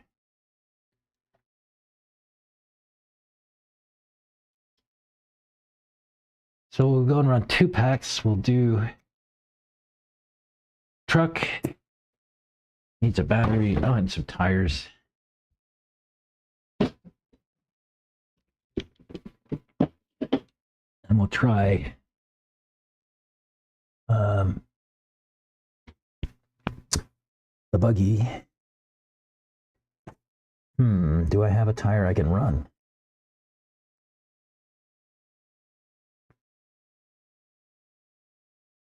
No.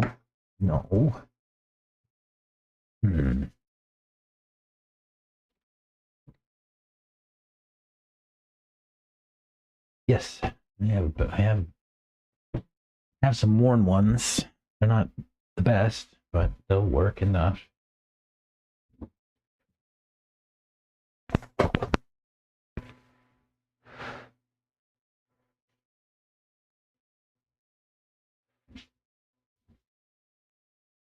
Pack and tires.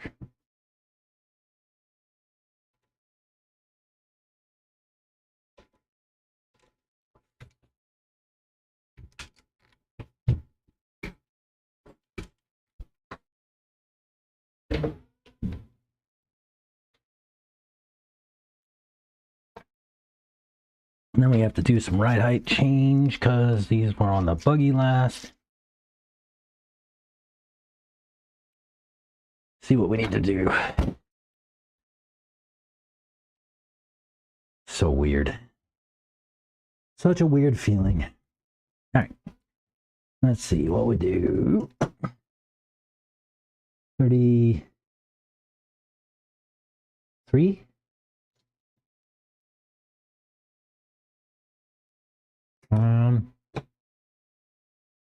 42. That's too high.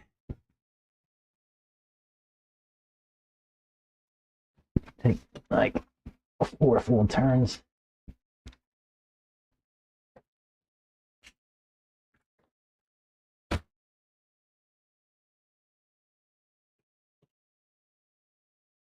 $39.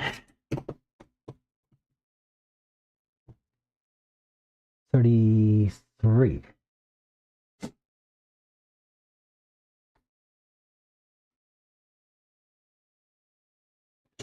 Like 3 turns. 35. 40. I want like 36, 39.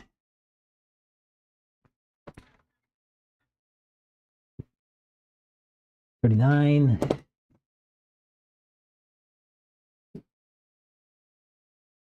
36. Cool. Let's button that up.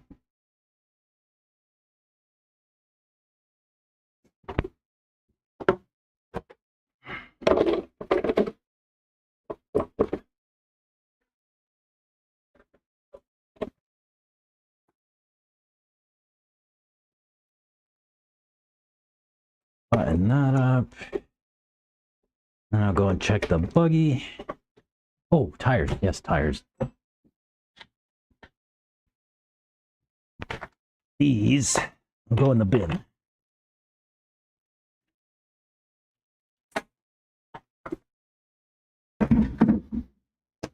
This is what happens to raw speed villains when you run them forever and ever and ever.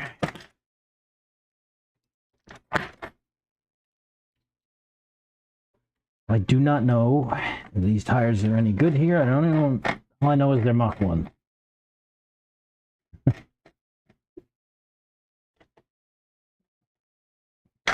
I don't know what compound they are.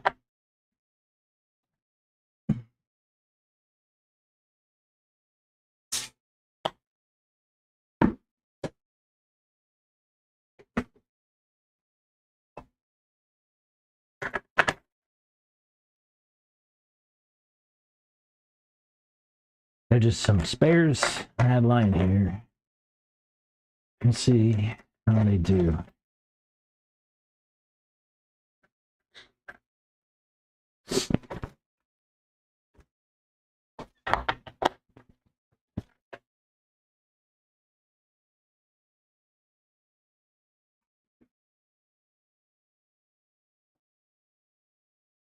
Worst case, I'll come back and glue a set.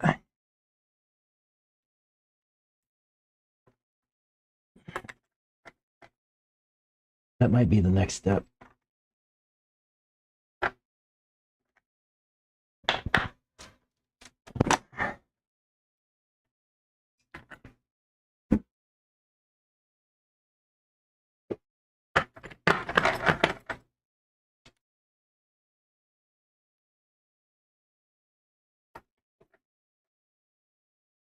I think first, I'll go out here and run a buggy pack. See how the stock shocks feel in that last setup I had. And then I'll run this truck and see how she feels.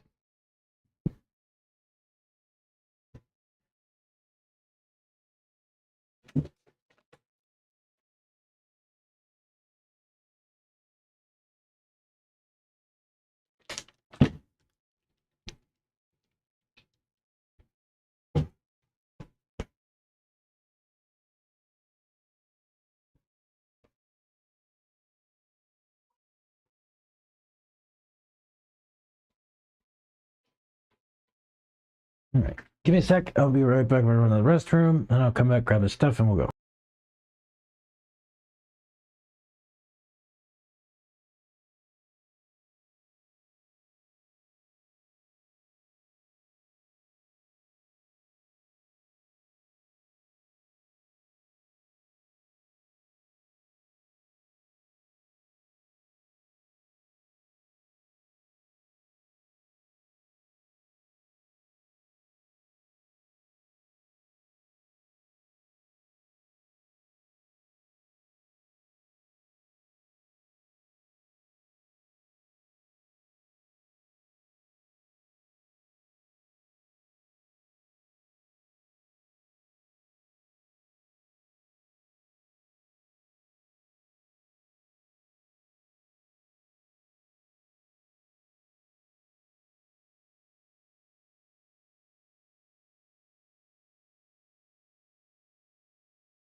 All right, truck's ready.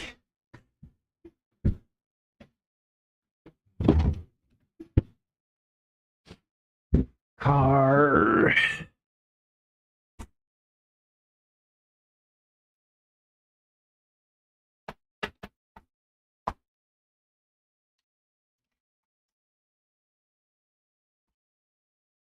Right height. Gotta do.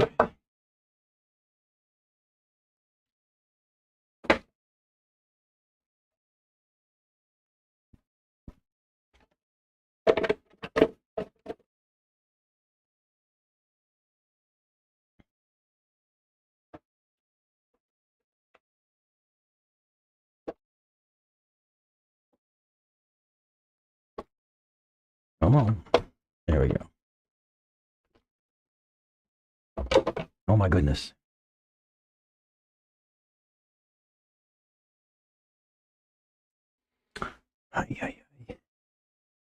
My clip pulled, went down the body clip.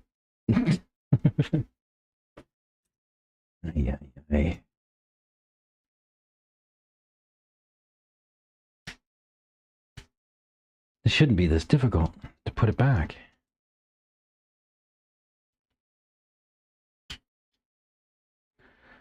I am struggling with this. You just gotta fix a stupid body clip.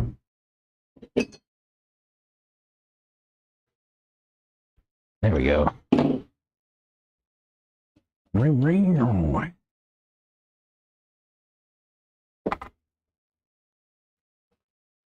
Yeah, I should. This week I have to break in a nitro motor. I'm trying to figure out how I might do that and video it.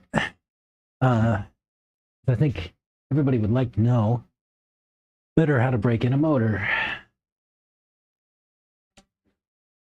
I did one with Buggy a while back, and we talked about doing another one together, but I just haven't gotten around to it. Maybe if I can rope him into coming out one day soon, I won't have to do it by myself. All right, ride height, and let's find out how these things feel. 24, 28, that's too high.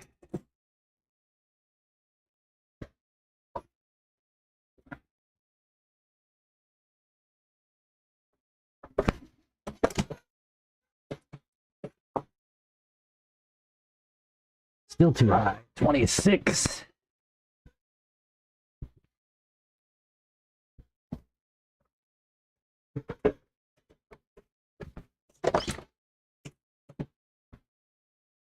$25. It's too high in the front.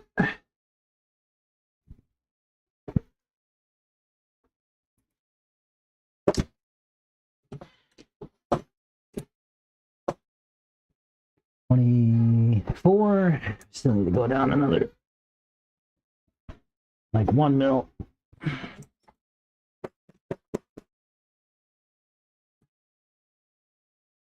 $23.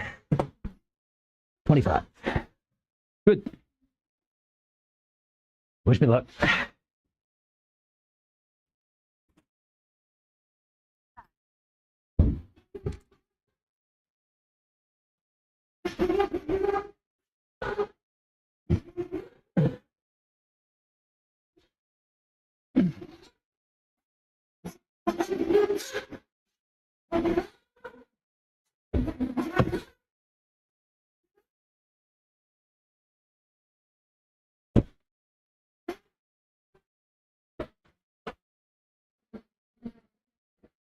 I get it.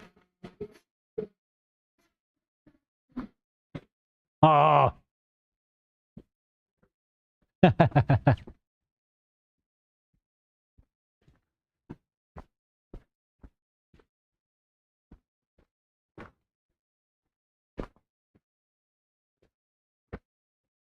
Wheels spinning.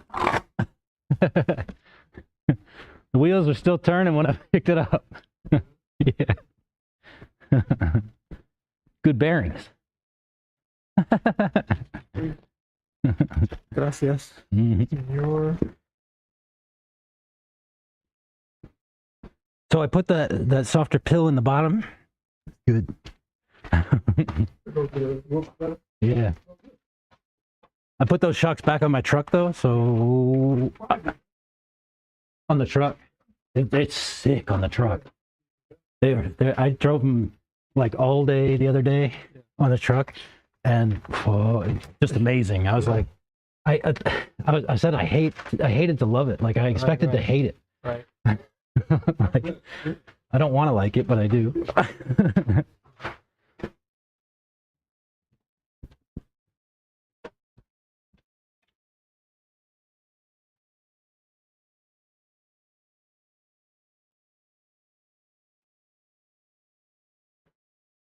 This one's a crazy setup. Red springs and stiff oils, like 700.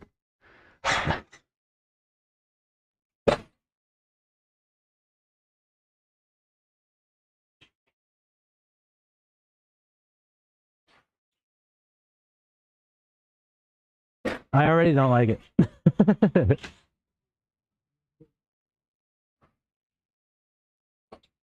I had a lot of speed there, though.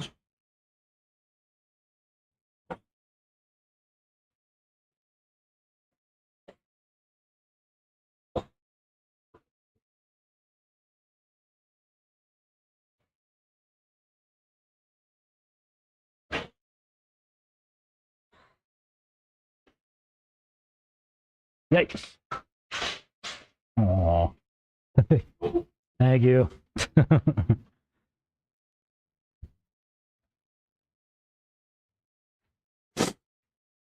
I was afraid of that.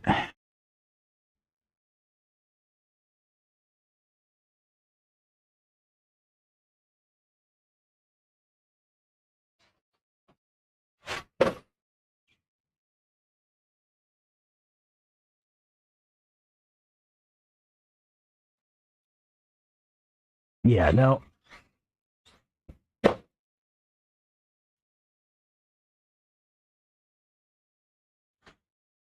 Yeah, way too stiff.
Yikes.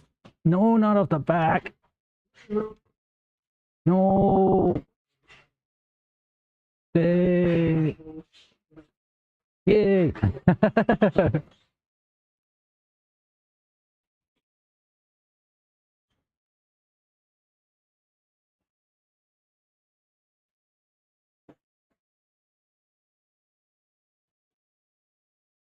Are you sure? All right, thank you.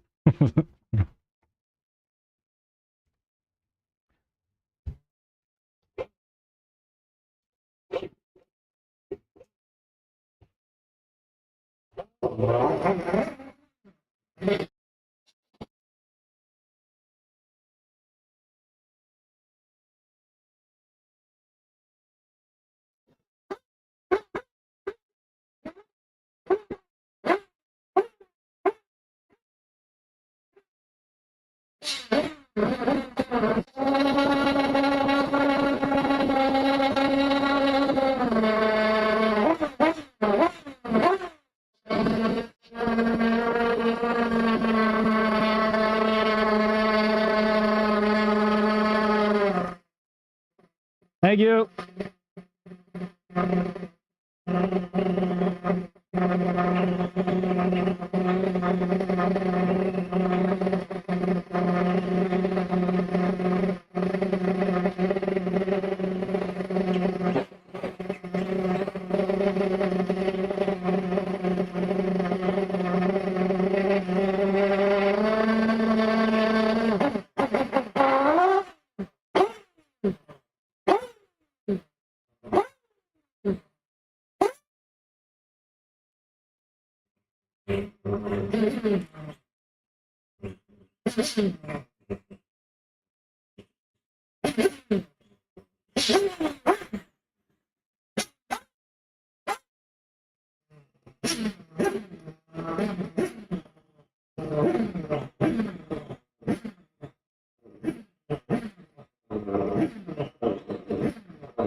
Hey, watch the end of the front straight.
Haha.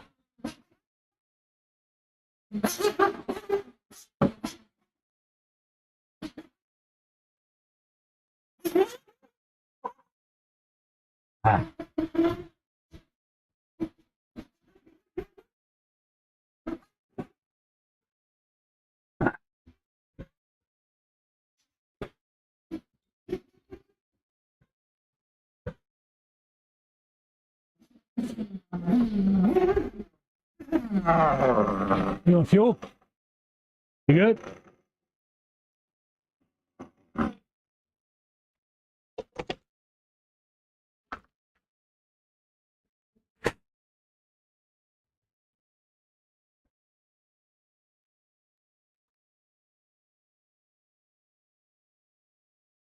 I don't know how I kept in front of you for 2 laps.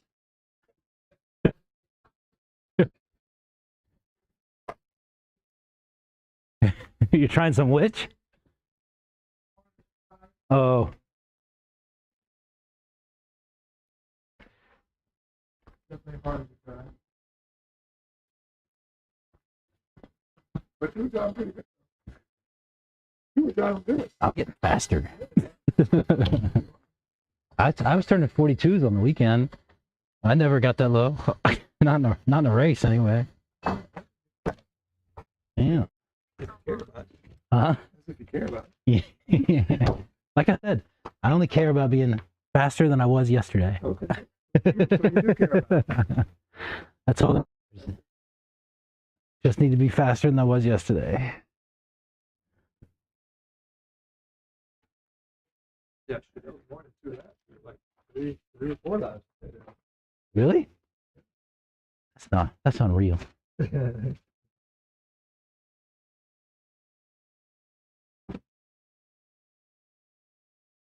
I did that to Hatch the other day, and he was like, "Dude," it's just like, What? I said I was running with Hatch the other day, and he said he was like, "Dude, you're fucking putting it on me." Yeah, no, you are. I'm like, what?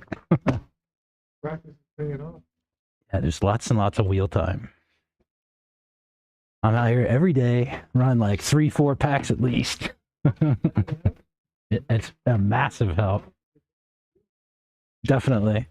You know what? And like I said, I think Ethan does us a lot of favors by making like some really hard features and stuff like that.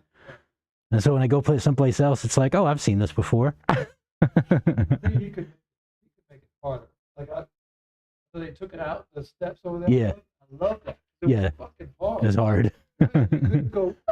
No. You had to slow down. Yeah. Big time. Now you don't. Yeah. Now you just pull. I go out of town to races in California and Vegas. They always something really, really difficult. Event section where you have 0 track. Right. Coming to, or the little double on the right side where you had the downside every double where you go below the turn, Mm-hmm. you know, and then the freaking hill you came up, you had to come up it sideways. You know what I mean? Yeah. They make it. You could see a lot of that stuff from the videos from Silver State. Yeah. That's why the California guys in California and all they practice on that. Yeah. They run on that all the time. Yeah. So that's why I hate when guys they broke their stuff because they didn't like this particular jump, so I made it easier. You're like, dude, come on. Why you catering to guys that come here once every 4 months? You know what I mean? He's like, yeah, they're new guys, and they had a bad taste in their mouth. Like, well, you know, It's the way I see it is, if you this sport, this hobby, Yeah. like if you're not like die hard into it, you're not coming back anyway. Yeah, that's probably You true. know what I mean? Like if you don't have like the, man, oh, I love this shit. I got race this weekend. Like you got to be into it like that. The guys that are like, I got an 8 scale. Yeah, I come, I race. I just come to have fun. And I just race every now and then. About every 2 months or something, I'll come out. Like, okay, cool, that's cool, but Don't build a track for don't them. cater to him. You know what I mean? I think he caters to him instead of I think us.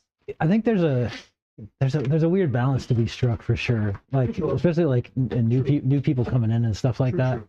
It'd be nice if like it'd be nice if they had like option lanes. If we could do both.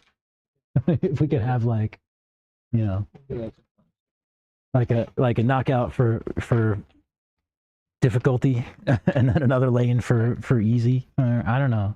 I mean, I just think, it's Thornhill, right? It's a world class track, like It's one of the best tracks in the country. So, it is so from what I hear. okay, it's one of the best tracks in the country. So don't make it easy. Yeah. You know what I mean? Yeah. Some of the best tracks in California, they are not easy. No. Those tracks out there, those dudes run on. I think that's why they will always kind of have an advantage over, guys that live here in the Midwest or guys that live even on some tracks on the East Coast. But they don't give a shit. They want stuff hard and rough Yeah. and as difficult as possible. Yeah. You know what I mean? And they figure that shit out, you know? Yeah. And I can like figure it out. It just takes me a tick longer. Yeah. It just takes me like a round or two longer. Yeah. Yeah. They just Yeah. round one, they're like ready to go. Yeah. Yeah. Yeah. And it's like round 3, I'm like, okay, now. No. Yeah. I can relate to that. Yeah. But yeah, I'm with you. I like it. I like it more difficult than less. That's why I just try to run. Try to run as much as I can just to be like, all right, whatever they throw at me, I'm gonna figure it out. Yeah. Whatever the fuck it is, I'm gonna figure it out. That's It might take me a round or two, but I'm gonna figure this shit out. that's the other part of me, and like, you know, just trying to be able to drive anything anywhere kind of thing, right? Like, Right. is you know, like I'm not gonna nail the setup every day. Right? Yeah. Gotta adjust. Right. Yeah. That's the sense I have anyway. Bless you.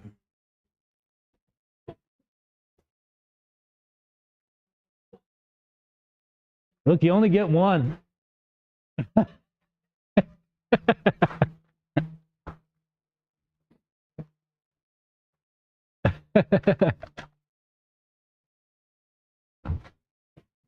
He's out there, sneezed 3 times. I gave him a good one, bless you, and said you only get one.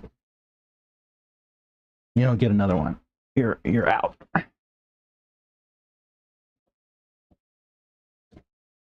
All right. That was fun. And I stayed in front of Reggie for like 3-4 laps, which is unreal. He was trying something. He didn't like what he set up, but I still stayed in front of him.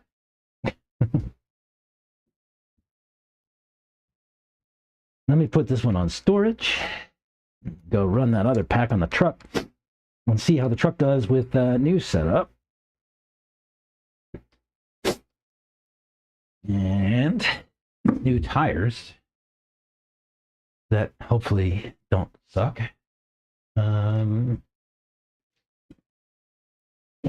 Yeah. What to do with my radio? There. Okay, let me go run this truck. I'll be back.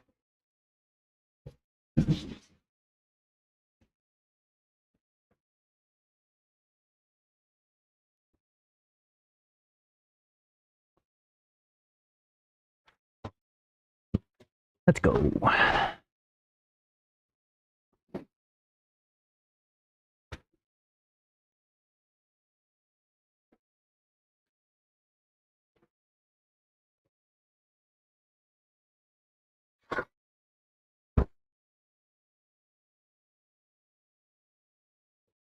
I don't know how these tires are going to do. We're going to find out.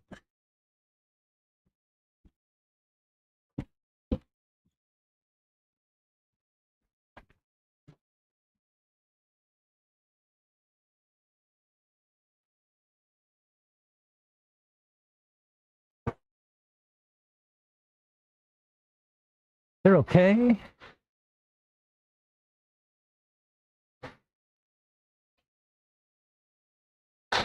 They're not okay.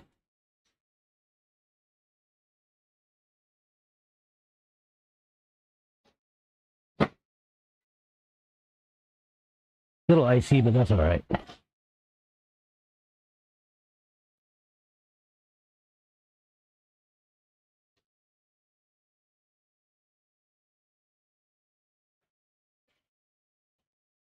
You know,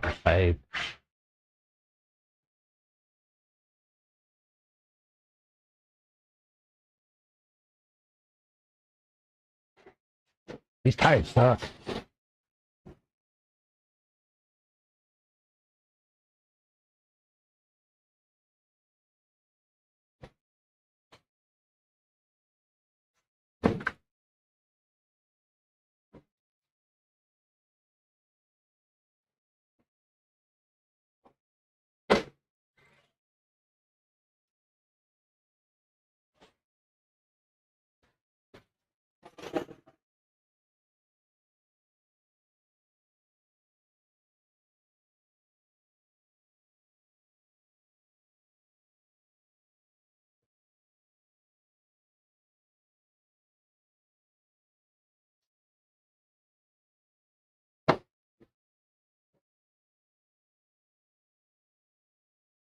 Oh, they're heating up nice.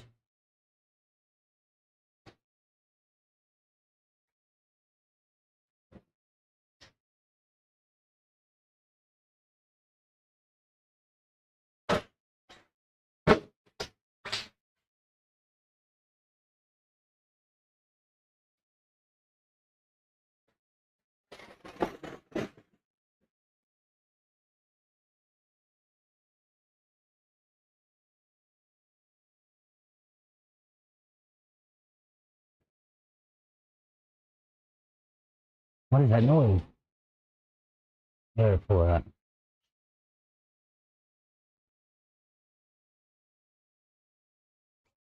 Maybe not.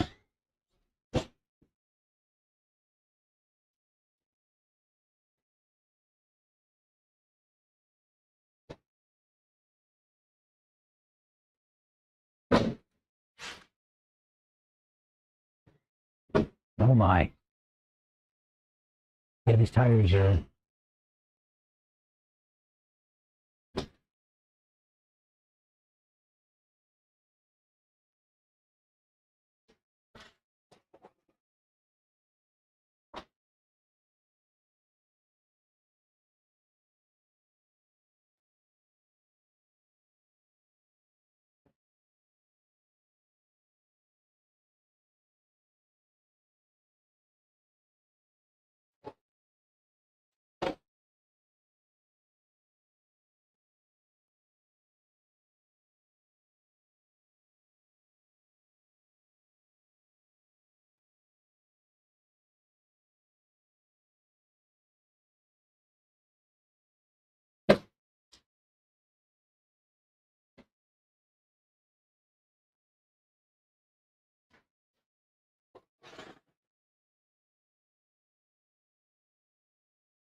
Like it.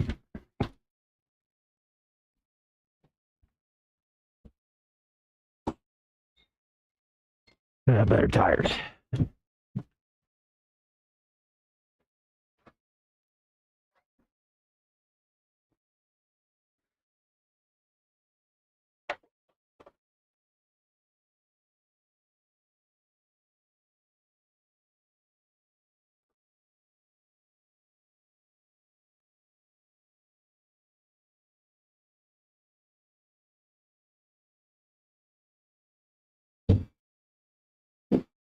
All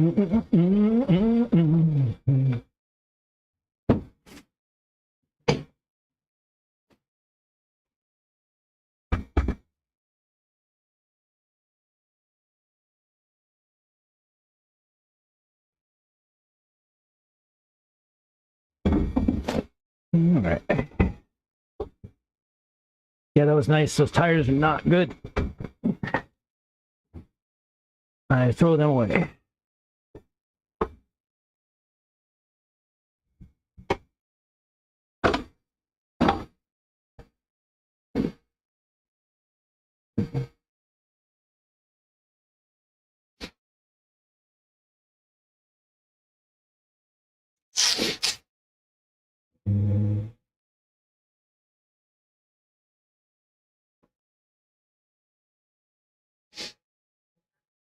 Yeah, that was fun. Good. Great. Grand. Wonderful.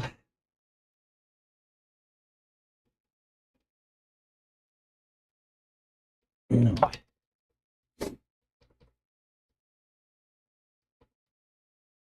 Ugh. Storage, start. Yes.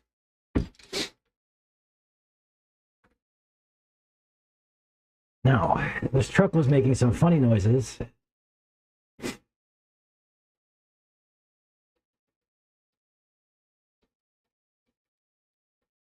Let's find out what was. Felt like something loose, maybe, or tire loose. Not sure. See what we can figure out. The tire.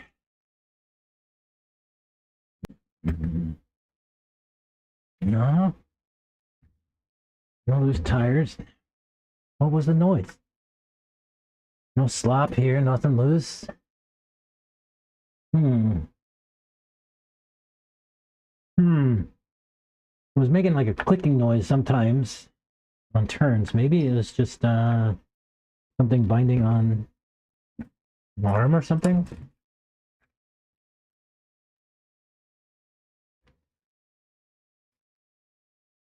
Maybe it's okay.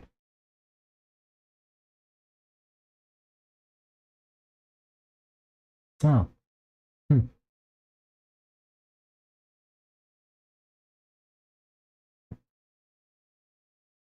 Oh.